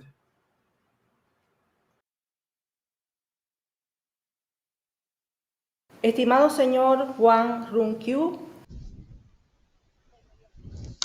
Dear Mr. Huan Runqiu, Minister of Ecology and Environment of the People's Republic of China, distinguished ministers, high authorities, and participants in these HLS. First of all, on behalf of our government, I congratulate the excellent organization of the convention carried out by the Ministry of Ecology and Environment of China, at a time when discussions on biodiversity are of special significance. This is not a simple problem to solve for developing countries, especially those that are forced to use their limited resources to confront the multidimensional crisis that was intensified by the pandemic. Unprecedented changes in climate and biodiversity are increasingly threatening nature, human lives, livelihoods, and welfare around the globe.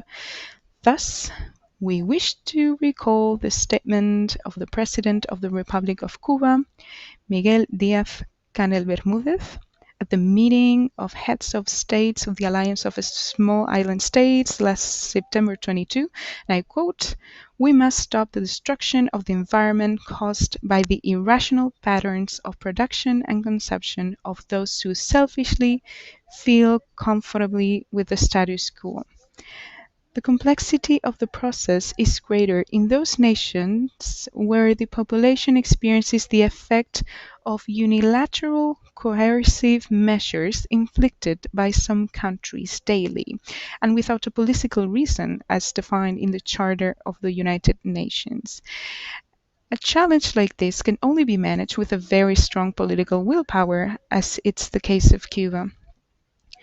In this sense, among the national priorities are the protection of biodiversity, the sustainable use of ecosystems, goods, and services, as well as the confrontation of climate change, which are addressed in the National Program on Biological Diversity, the State Plan to Confront Climate Change, and others, such as the Food Sovereignty and Nutritional Education Plan.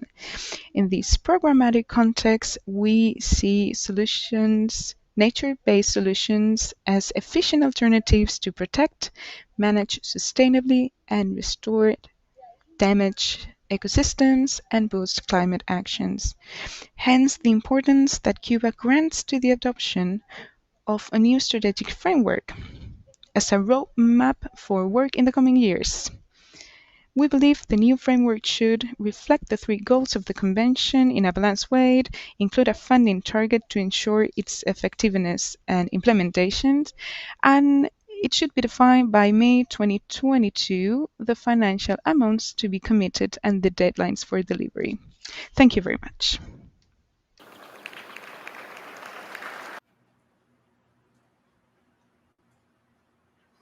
Thank you, the speakers from Cuba. Now I would like to Jamaica speaker to take the lead.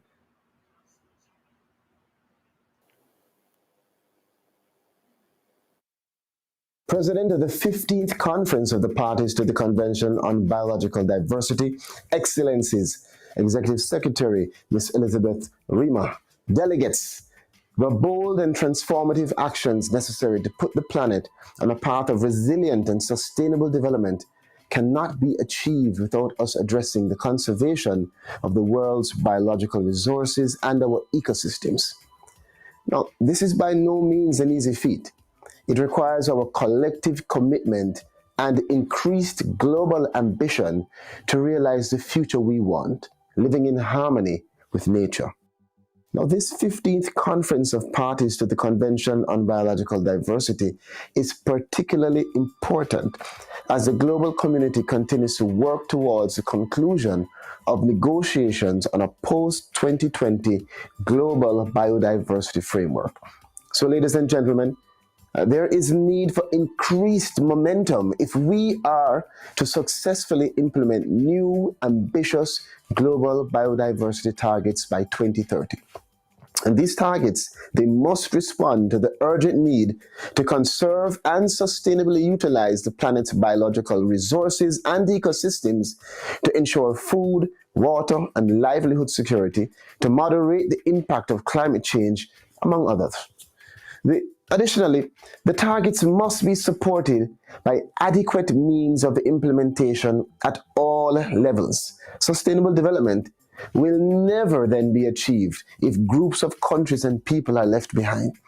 Implementation should also then consider the application of a multidimensional vulnerability index, including an environmental vulnerability component. Additionally, biodiversity conservation and sustainable development must address the key natural and anthropogenic drivers of biodiversity loss and ecosystem degradation. It is in our power to institute the appropriate measures to bring about the transformative change required.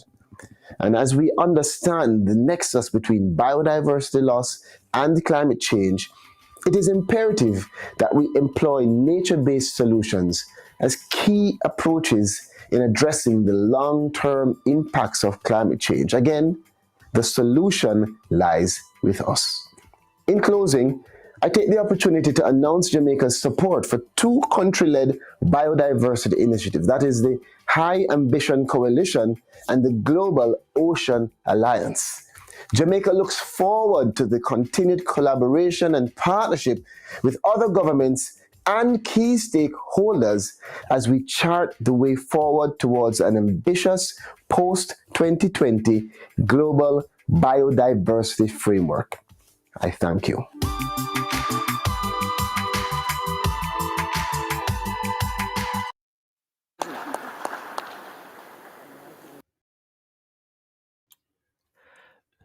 Thank you for your intervention, Your Excellency.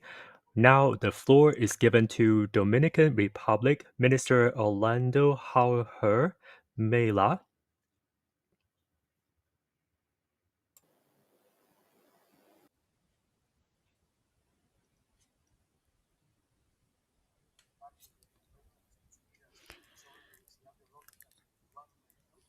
Mr. Huang Rinkyung, Minister of Ecology and Environment of the Republic of China, President of the 15th Conference of the Parties of the United Nations, distinguished Ms. Elizabeth Maruma, Executive Secretary of the Convention on Biological Diversity, distinguished ministers, delegates, and representatives of member states, I'm grateful for the opportunity to address all of you in this space where we share a common duty to search solutions for the problems that affect biodiversity at a global level. The Dominican Republic is fully prepared to work and assume the commitment to achieve a transformative change. And we are aware that despite our efforts, biodiversity is deteriorating at an accelerated pace all around the planet, which forces us to take immediate action. The post-2020 Global Strategic Plan proposed by the COP15 presents an ambitious framework with great goals. However, their fulfillment will be more difficult for developing countries and small islands such as ours, which are the most vulnerable. We need therefore support to meet these ambitious goals, which translate into capacity building, financial resources, South-South cooperation, among others. However, our country, through the Ministry of Environment and Natural Resources, is implementing and supporting activities that meet the action goals that the strategic plan will put into effect. For example, the country contributes to the goal of conserving at least 30% of the planet's land and marine areas with importance to biodiversity-wise and people-wise. 25.06% of the Dominican land territory and 11.24% of the marine surface are protected. We create capacities in innovative tools such as the ELSA maps to monitor natural areas. We have an invasive alien species control program. We're working on the recovery of degraded areas adhering to the UN Recovery and Restoration Program within the framework of the 2021-2030 Decade for Ecosystem Restoration. We participate in the regional biodiversity coalitions. We are part of the Global Youth Network for Biodiversity and promote the participation of women and local communities. The Dominican Republic celebrates with COP15 conference and supports the global strategic plan with enthusiasm. Our commitment is to continue working and supporting the integration of all countries in the achievement of such a key goal. Thank you very much.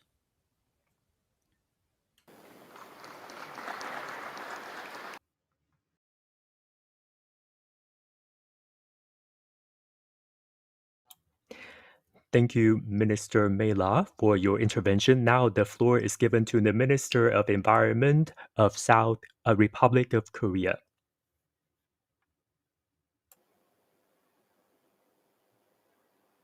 안녕하십니까. 대한민국 환경부 장관 한정혜입니다. 지속 가능하지 않은 개발과 기후위기로 전 세계 야생동물 수가 반세기 만에 3분의 1 수준으로 떨어진 지금 지구 생태계와 인류의 생존을 위한 자연과의 공존이 그 어느 때보다도 강하게 요구됩니다. 기후위기를 극복하기 위한 보다 야심찬 행동과 포스트 2020 글로벌 생물다양성 프레임워크에 대한 논의가 활발하게 진행되는 상황에서 저는 생물다양성의 보존과 또 지속가능한 개발을 위한 방안으로 체계적인 국가 전략을 통한 생물다양성 주류화의 중요성을 강조하고자 합니다. 대한민국 정부는 지난해 2050 탄소 중립을 선언한 이후 산업, 에너지, 교통, 생물다양성 등 모든 분야를 포괄하는 중장기 탄소 중립 전략을 마련 중에 있습니다. 또한 그린 뉴딜을 통해 2025년까지 520억 달러를 투자해 청정에너지 확대와 탄소 흡수원 확대, 보호지역 확대 및 관리 강화, 자연 기반 해법 R&D를 포함한 자연과 생태 기반 온실가스 감축 및 기후변화 적응 정책을 추진 중입니다. 한국은 여기에서 한 발 더 나아가 세계에서 14번째로 탄소 중립 기본법을 제정함으로써 탄소 중립과 생물 다양성 주류화에 대한 흔들림 없는 정책 방향과 의지를 대내외적으로 선포하게 되었습니다. 특히 도시, 농어촌, 산림, 해양 등 생태계의 보존과 생태계 서비스의 증진, 기후재난으로부터 적응과 회복력을 높이기 위한 정책을 수립하도록 규정하는 등 지속가능한 녹색 한국을 만들기 위한 기반을 마련했습니다. 이는 기후위기 극복과 생물다양성을 보존하기 위한 정부, 기업, 지역사회의 자연 기반 행동을 촉진하고 또 투자를 이끄는 길라잡이 역할을 하게 될 것입니다. 지구 생물 다양성의 보존을 위해 이 자리에 모이신 각국과 또 국제기구 대표 여러분, 최근 대한민국 수원에서 개최된 제4차 아시아 태평양 환경장관 포럼에서도 지금의 기후환경 위기를 극복하는 해답은 자연에 있고 코로나19로부터의 녹색 회복이 탄소 중립과 지속가능 발전을 담보할 수 있는 길임을 공감하며 행동의 의지를 다진 바 있습니다. 대한민국은 개발도상국과 선진국을 잇는 가교 국가로서 모두가 함께 가는 탄소 중립의 여정이 될 수 있도록 책임과 역할을 다하겠습니다. 더불어 내년 4월 채택할 글로벌 생물다양성 프레임워크에 생물다양성 주기화와 지속가능 발전을 실현하기 위한 우리의 도전과 의지가 명확하게 담길 수 있도록 지속적이고 적극적인 관심으로 함께 하겠습니다. 고맙습니다.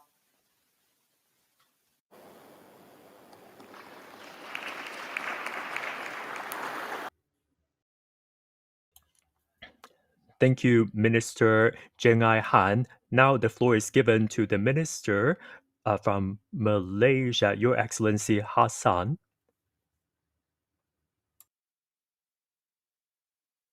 Mr. President, Excellencies, distinguished delegates, it is a great honor for me to deliver this message on behalf of Malaysia. Malaysia is one of the 12 recognized mega-diverse countries, which together host more than 70% of the world's biodiversity. However, Malaysia is also an emerging economy with need to develop on par with our fellow parties.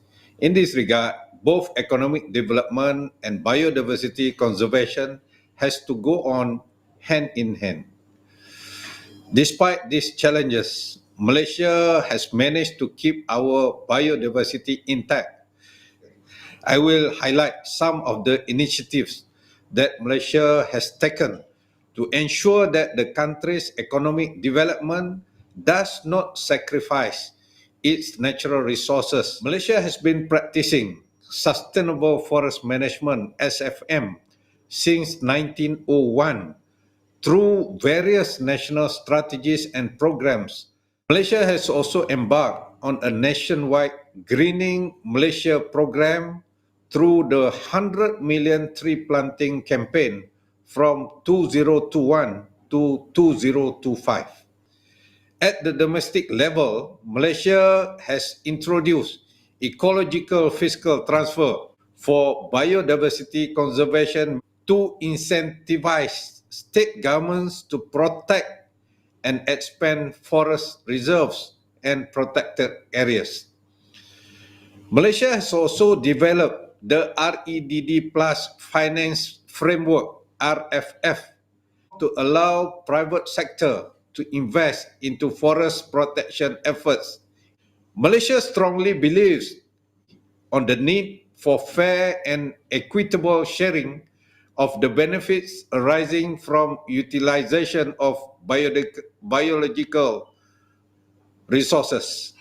Hence, Malaysia has enforced the Access to Biological Resources and Benefit Sharing Act 2017. Malaysia has taken proactive steps to review the National Policy on Biological Diversity 2016 to 2025, considering present and future challenges, taking into account national circumstances.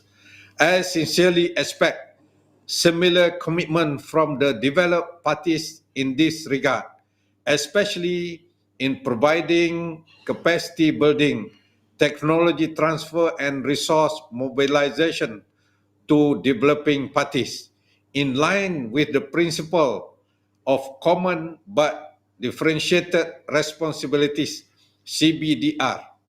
In conclusion, Malaysia is of the view that the framework should be ambitious but flexible. I call upon fellow parties and relevant stakeholders representing a global family to build back better to achieve the overall goal of living in harmony with nature by 2030. Biodiversity is our life, our heritage, and our future. I thank you, Mr. President.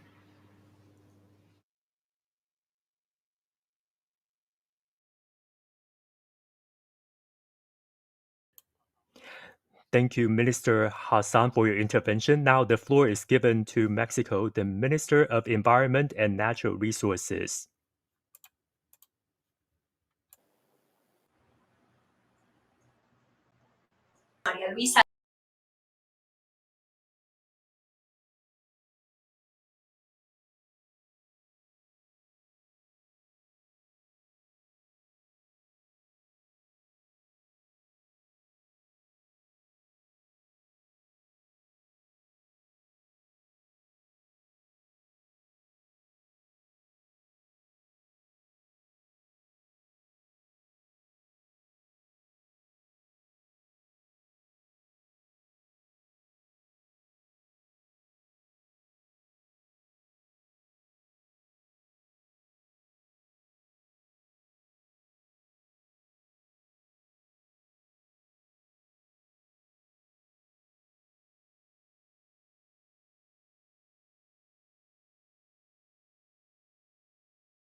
económico de la mano del cuidado y conservación del medio ambiente. Así, debemos promover una conciencia ecológica que ponga en el centro a las personas, sus familias y comunidades, motivando así a todos los países y sectores hacia un desarrollo sostenible y bajo en carbono. Por esta razón, apoyamos la adopción de metas más ambiciosas en la protección de nuestro planeta de cara a la aprobación del Marco Mundial de la Biodiversidad post-2020. Finalmente, estamos seguras y seguros de que vivir en armonía con la naturaleza nos permitirá al mismo tiempo asegurar nuestro futuro. Deseo y confío que esta cumbre es un nuevo punto de partida hacia una convivencia armoniosa entre los seres vivos. Muchísimas gracias por permitirme unas palabras y mi participación. Gobierno de México.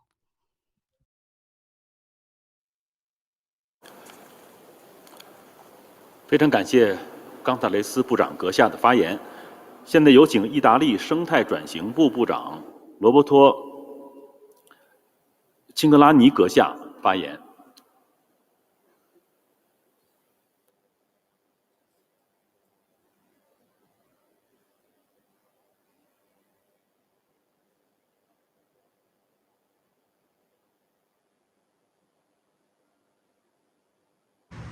Excellencies and colleagues, it's our responsibility to address in a simultaneous way challenges that are interconnected, such as the climate change, biodiversity loss, ecosystems degradation, and poverty. We need to mobilize the whole society to develop win-win and long-term solutions that provide multiple benefits across the economic, social, and environmental dimensions. The vision has been reflected in the Italian agenda for the G20 presidency. In the communique adopted by the G20 Environmental last July, several priority areas have been highlighted, including the need to harness nature-based solution or ecosystem-based approach. As the pandemic made it clear, destroying and degrading biodiversity hits the most vulnerable categories in the hardest way and directly affect the resilience of our society and economies. The pandemic has taught us some valuable lessons. First, that when we need it, we can mobilize resources and ensure common responses at the appropriate scale. In the fight against climate change and biodiversity loss, it is clear that the central challenge relates to the way the financial system works and the extent to which finance and investments are aligned with sustainable development goals will make the difference. The global biodiversity framework post-2020 will be effective if the new targets are connected to a broad resource mobilization, both on a domestic and international level. The second lesson is the fundamental role played by prevention and preparedness through research, innovation, and capacity building. The interrelation between climate and biodiversity is more than evident when we talk about prevention measures. A third lesson is that there is no a unique solution and that we have to adopt a comprehensive approach with a solid scientific basis. This is of utmost importance in this moment when we are defining objectives and targets for the next decades. The protection of natural capital is a priority of the Italian recovery strategy. In the past months, we have developed a number of national programs, such as the digitalization of protected natural areas, the renaturation of the rivers, a forestry plan with interventions in urban and peri-urban areas, in a wide project of marine ecosystem restoration in the Mediterranean areas. Considering the projects included in the National Recovery Plan to preserve water resources and to address the hydrogeological instability, Italy is investing billions to make our communities more resilient through healthy ecosystems and habitats. We, as representative of states, have now responsibility to successfully establish a truly transformative and viable new global biodiversity framework, able to trigger the multiple benefits that biodiversity has for a wide range of societal issues. We have the opportunity to show our commitment to put nature at the heart of our political agenda. For well-being and prosperity, let's take the action at COP15. Thank you.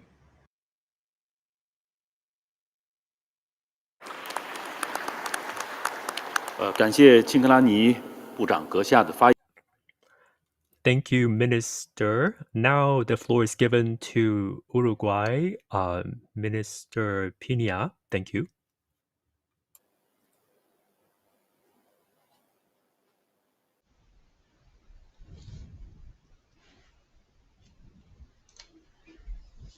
There are ministers and heads of delegations meeting on-site and remotely following an invitation from the People's Republic of China, whom I wish to thank for organizing this United Nations Conference on Biodiversity. Uruguay is located in an area of important biological diversity. It has an outstanding surface of natural ecosystems, 15 kinds of inland wetlands and 2 marine wetlands covering 12% of the country's surface. Native forests in Uruguay extend over approximately 5% of the territory, and natural temperate grasslands, our most representative ecosystem, occupy 60% of the country's surface. Both are the habitat of a significant number of native species. We are at a key point in time. All valuations agree that global efforts to reverse the loss of biological diversity and promote its sustainable use have been significant but insufficient.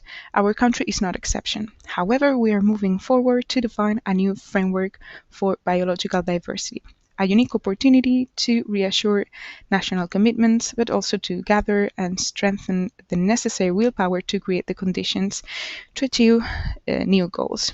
Uruguay has recently created a Ministry of the Environment. Within this ministry, it has placed biodiversity management at the forefront through the creation of a National Directorate of Biodiversity and Ecosystem Services.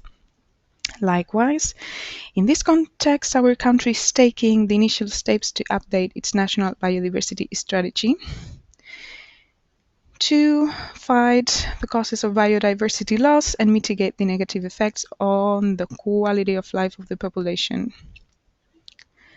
Uruguay is fully committed to the implementation of the 2030 Agenda for Sustainable Development and the 2021 Decade for the Ecosystem Restoration, has also committed to other duties listed in other multilateral environmental agreements, and within the framework of regional initiatives, it is working on the 2020 initiative of the Bond Challenge.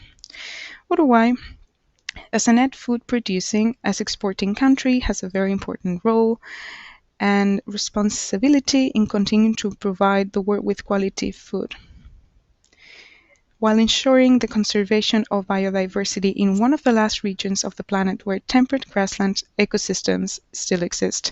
Uruguay is actively working to align production and environmental policies to achieve the country's biodiversity protection goals.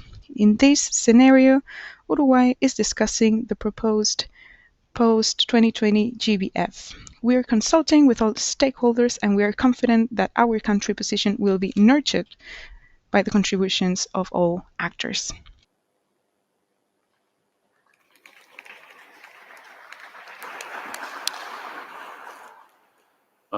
感谢裴尼亚部长阁下的发言。 Thank you for your intervention. Now the floor is given to Mr. Hassan.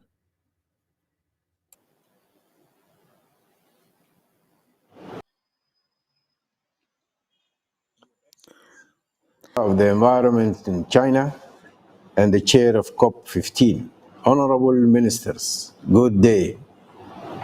Sudan is a country of great diversity in natural resources, of plants, animals, forests, wildlife, and habitats, with diverse environmental systems.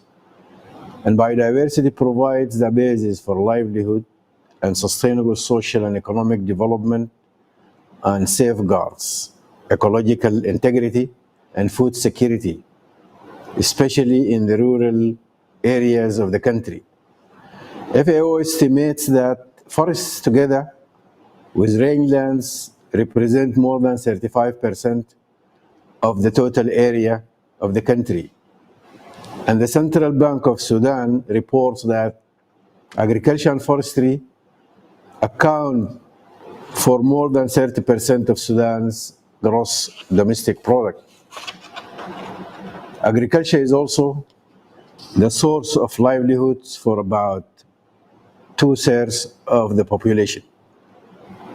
A national biodiversity strategy and action plan was developed through multi-stakeholder consultations to facilitate consistency in the consideration of biodiversity issues in all sectors.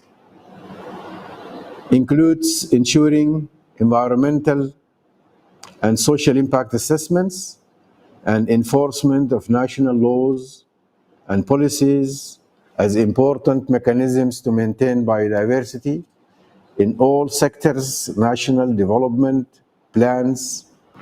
Our strategy stipulates that local communities must be fully involved in the planning and implementation stages. Conservation and sustainable use of biodiversity involve several activities at the national level, such as establishment of marine and terrestrial protected areas, gene banks, amendments of the Forest Act to support and encourage establishment of private and community forests, and increase the area of conserved forest. The issue of invasive alien species is covered under the Plant Quarantine Acts that prevents the importation, culturing, distribution, and selling of any plant forms without an official permit.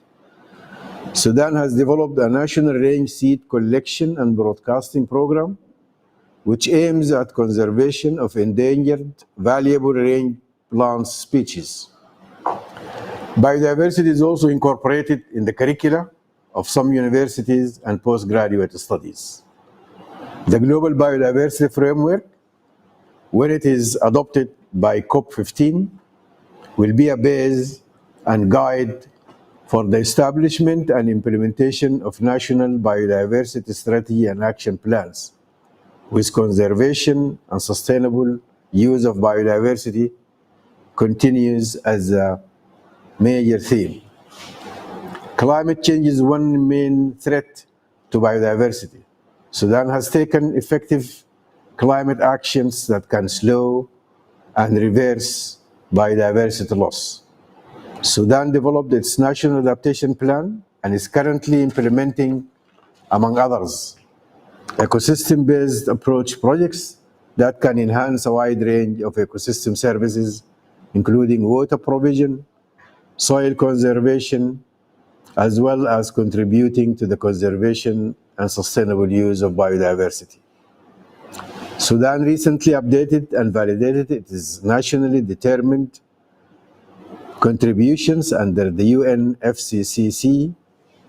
This is an ambitious program aiming to make significant contributions to emissions reduction efforts. It will also contribute to the post-2020 Global Biodiversity Framework, which in turn can contribute to the climate agenda through different actions and activities that are going to be undertaken. Peace.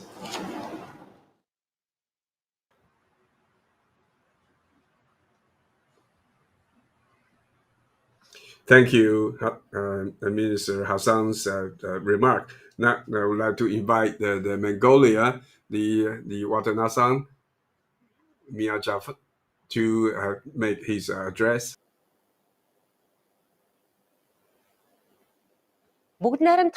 Your Excellency, Mr. Huang Renchua, Minister of Ecology and Environment of the People's Republic of China.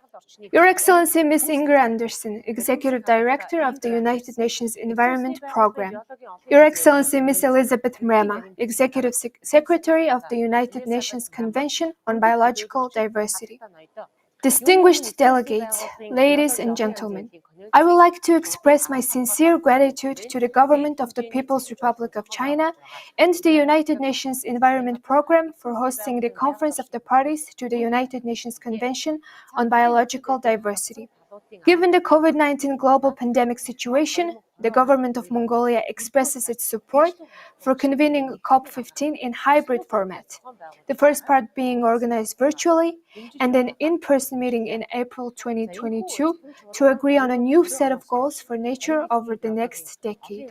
I firmly believe that this virtual meeting is of great significance in defining major issues that need to be addressed through the post-2020 Global Biodiversity Framework.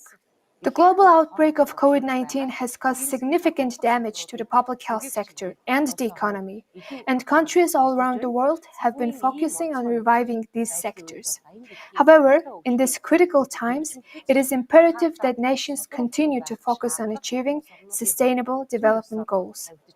In 2020, the Vision 2050 long-term development policy of Mongolia was approved with a dedicated section for green development. National goals of green and sustainable development are fully reflected in this policy and are currently being implemented. Mongolia is one of the highly impacted countries by climate change and shall reduce the greenhouse gas emissions by 22.7% through its energetic NDC action plan. In addition, Mongolia has set a goal to increase special protected area to 30% of total territory by 2030 to ensure conservation of biodiversity, is to establish sustainable management system, and is taking appropriate measures to implement it effectively. The action plan of the government of Mongolia from 2020 to 2024 includes medium-term goals to expand special protected area to 25% of the total territory and to take 55% of freshwater resources and runoff under special protection and to increase forest cover to 8.6%. Due to climate change, annual precipitation has decreased by about 8% over the last 50-60 years, leading to drought and desertification, which is one of the main reasons for biodiversity habitat destruction. The National Biodiversity Program was approved and is being implemented to conserve biodiversity, ensure sustainable use of resources, and to reduce desertification and dust storms. Recently, the President of Mongolia, His Excellency Khurelsukh, has initiated a national campaign to plant 1 billion trees by 2030 in order to combat desertification, land degradation, and to increase forest and vegetation cover. In conclusion, we express our support for the draft of the Kunming Declaration on Ecological Civilization and our commitment to implement it at the national level. I thank you for your attention.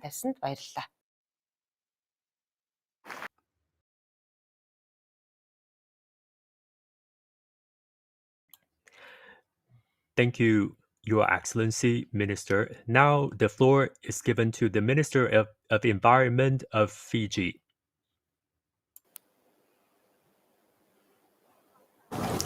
Honorable leaders, ministerial colleagues, and country representatives, Fiji extends its gratitude and acknowledges this monumental opportunity to participate at the Roundtable session and share with you all some of the Fiji's many efforts in biodiversity conservation and in ensuring sustainable development.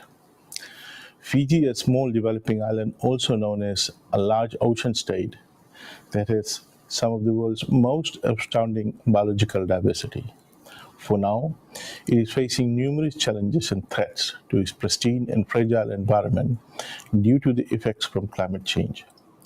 Regular destructive weather events, ocean acidification, mining, logging, coastal erosion, littering and pollution increasingly degrade ecosystems that affect fishing, farming, and other cultural practices of Fijians. Honorable leaders, fellow ministers, and country representatives, Fiji recognizes the urgency for the conservation and protection of our biodiversity and sustainable use of our natural resources. Our continuous support towards its sustainable development goals is shown in our national policies and plans, including our National Development Plan, Green Growth Framework, and our National Biodiversity Strategy and Action Plans 2020-2025. Fiji stands as the 7th country in the world and the first small island developing state to pass its climate legislation that is inclusive of a net zero emissions goal. The Climate Change Act 2021 was passed in Parliament in September this year, legally binding Fiji to its commitment of net zero carbon emissions by 2050. The Act leads Fiji along a pathway towards a carbon neutral and climate resilient nation by pledging to manage the country's ocean sustainability, mitigation and adaptation to climate change through the implementation of nature-based solutions. Honorable leaders, fellow ministers, and country representatives, the Fiji government has adopted nature-based solutions as an effective tool to addressing climate-related impacts, providing an amazing opportunity to catalyze economic recovery and sustain livelihoods. We have embarked on a journey to protect our rivers and coasts through nature-based mitigation. These includes using vetiver grass technology for riverbank stabilization and a combination of boulders and mangrove and vetiver for nature-based seawalls. Fiji recently embarked on a Jobs for Nature rehabilitation program to restore and rehabilitate degraded land and marine areas while promoting sustainable development that supports livelihood. This program aims to improve ecosystem restoration initiatives, which includes but not limited to reforestation, mangrove and seagrass restoration, riverbank and coastal protection, and degraded land rehabilitation. Honorable leaders, fellow ministers, and country representatives, Fiji recognizes the need for a healthy, sustainable, and equitable food system. The issue of diminishing agriculture productivity, rising demand for imported and processed foods, high incidences of non-communicable illness, and climate change were present even before the COVID-19 pandemic. COVID-19 added to and magnified the pre-existing vulnerabilities in Fiji. Preservation of biodiversity is important for food production and other ecological benefits it provides to people. Honorable leaders, fellow ministers, and country representatives, in July this year, Fiji hosted the National Food Systems Dialogue in pursuit of healthier, safer, and sustainable food systems, providing a platform for stakeholders to discuss, recommend, and agree on an inclusive and innovative pathway for local food systems transformation. Environmental sustainability, sustainable agroecological practices was the center of discussions. Honorable leaders, fellow ministers, and country representatives, at a time when the COVID-19 pandemic has caused unprecedented challenges, there is critical need for revolutionary measures. Fiji, therefore, calls for a global effort to accelerate actions in achieving the Sustainable Development Goals. Thank you.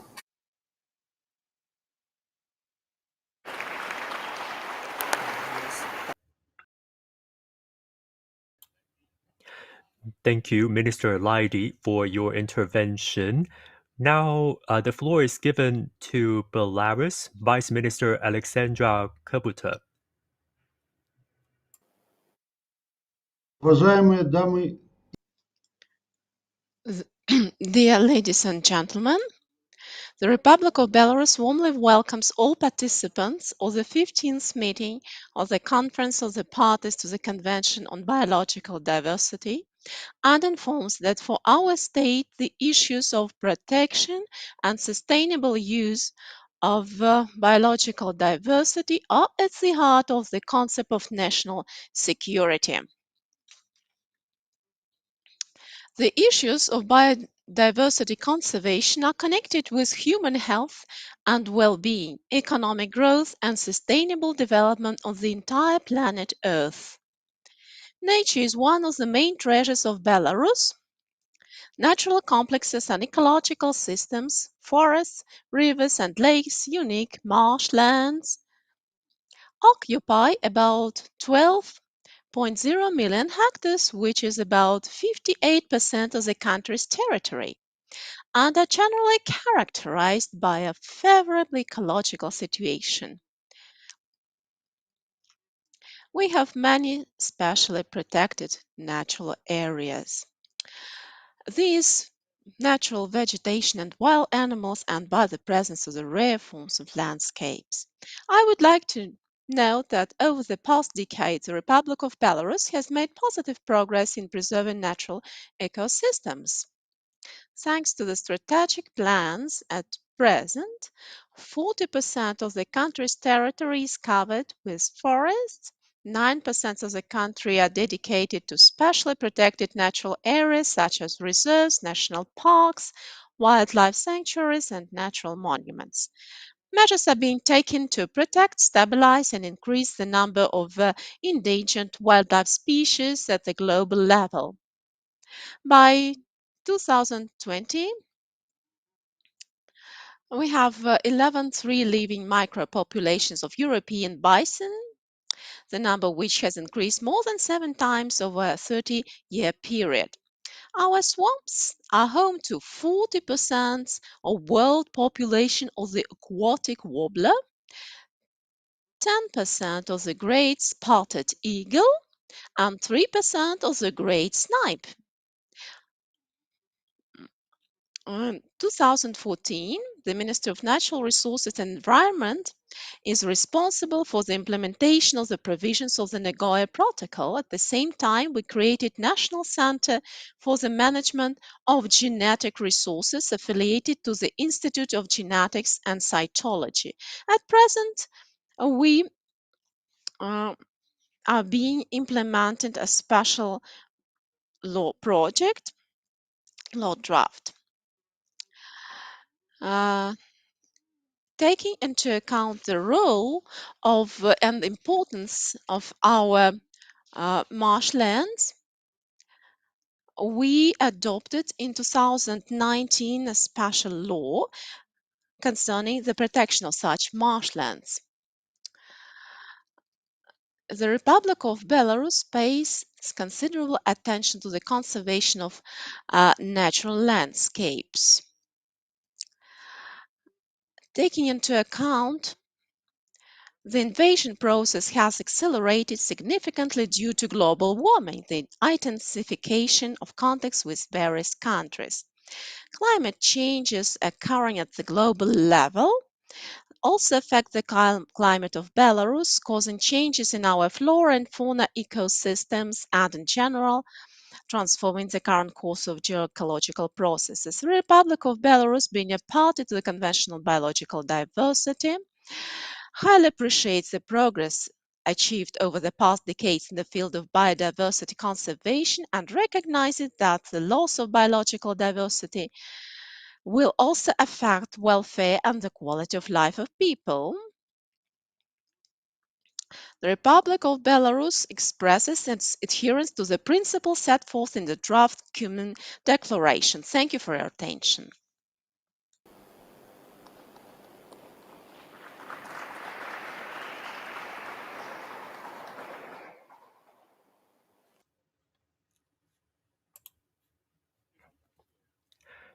Thank you for your intervention, Mr. Kabuta.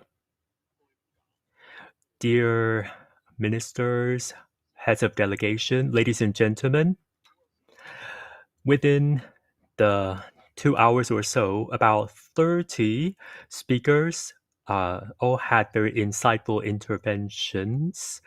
I'm sure that your insights will contribute to the solution of the problems discussed in this roundtable meeting. As the co-chair, I'd like to thank you for your participation and interventions. Now, I'd like to give a summary of our discussion today. Many countries have said that the loss of biodiversity accelerates the loss of biodiversity and degradation of land, insecurity, etc. Some countries also mentioned that the recovery of biodiversity and sustainable usage of diversity can help mitigate and adapt to climate change and to secure food supply and water resources. At the same time, it provides a foundation for sustainable development. Some countries also mention that ecosystem-based or nature-based solutions and measures are important in terms of solving problems related to biodiversity and climate change. At the same time, some countries have taken the opportunity of this meeting to share how their countries have what they have done in terms of protection of biodiversity and showing that in terms of protection of species and working together with local communities, and there have been successful examples. Many countries have also mentioned that nature-based solutions and considerations are important. They know the importance of the recovery of the ecosystem and also the participation of indigenous communities and the young generation. Some countries have also provided examples saying that nature-based solutions can mitigate the impact of climate change and can also stimulate economic recovery and sustainable living, especially after the pandemic. Many countries support an ambitious and realistic post-2020 biodiversity framework.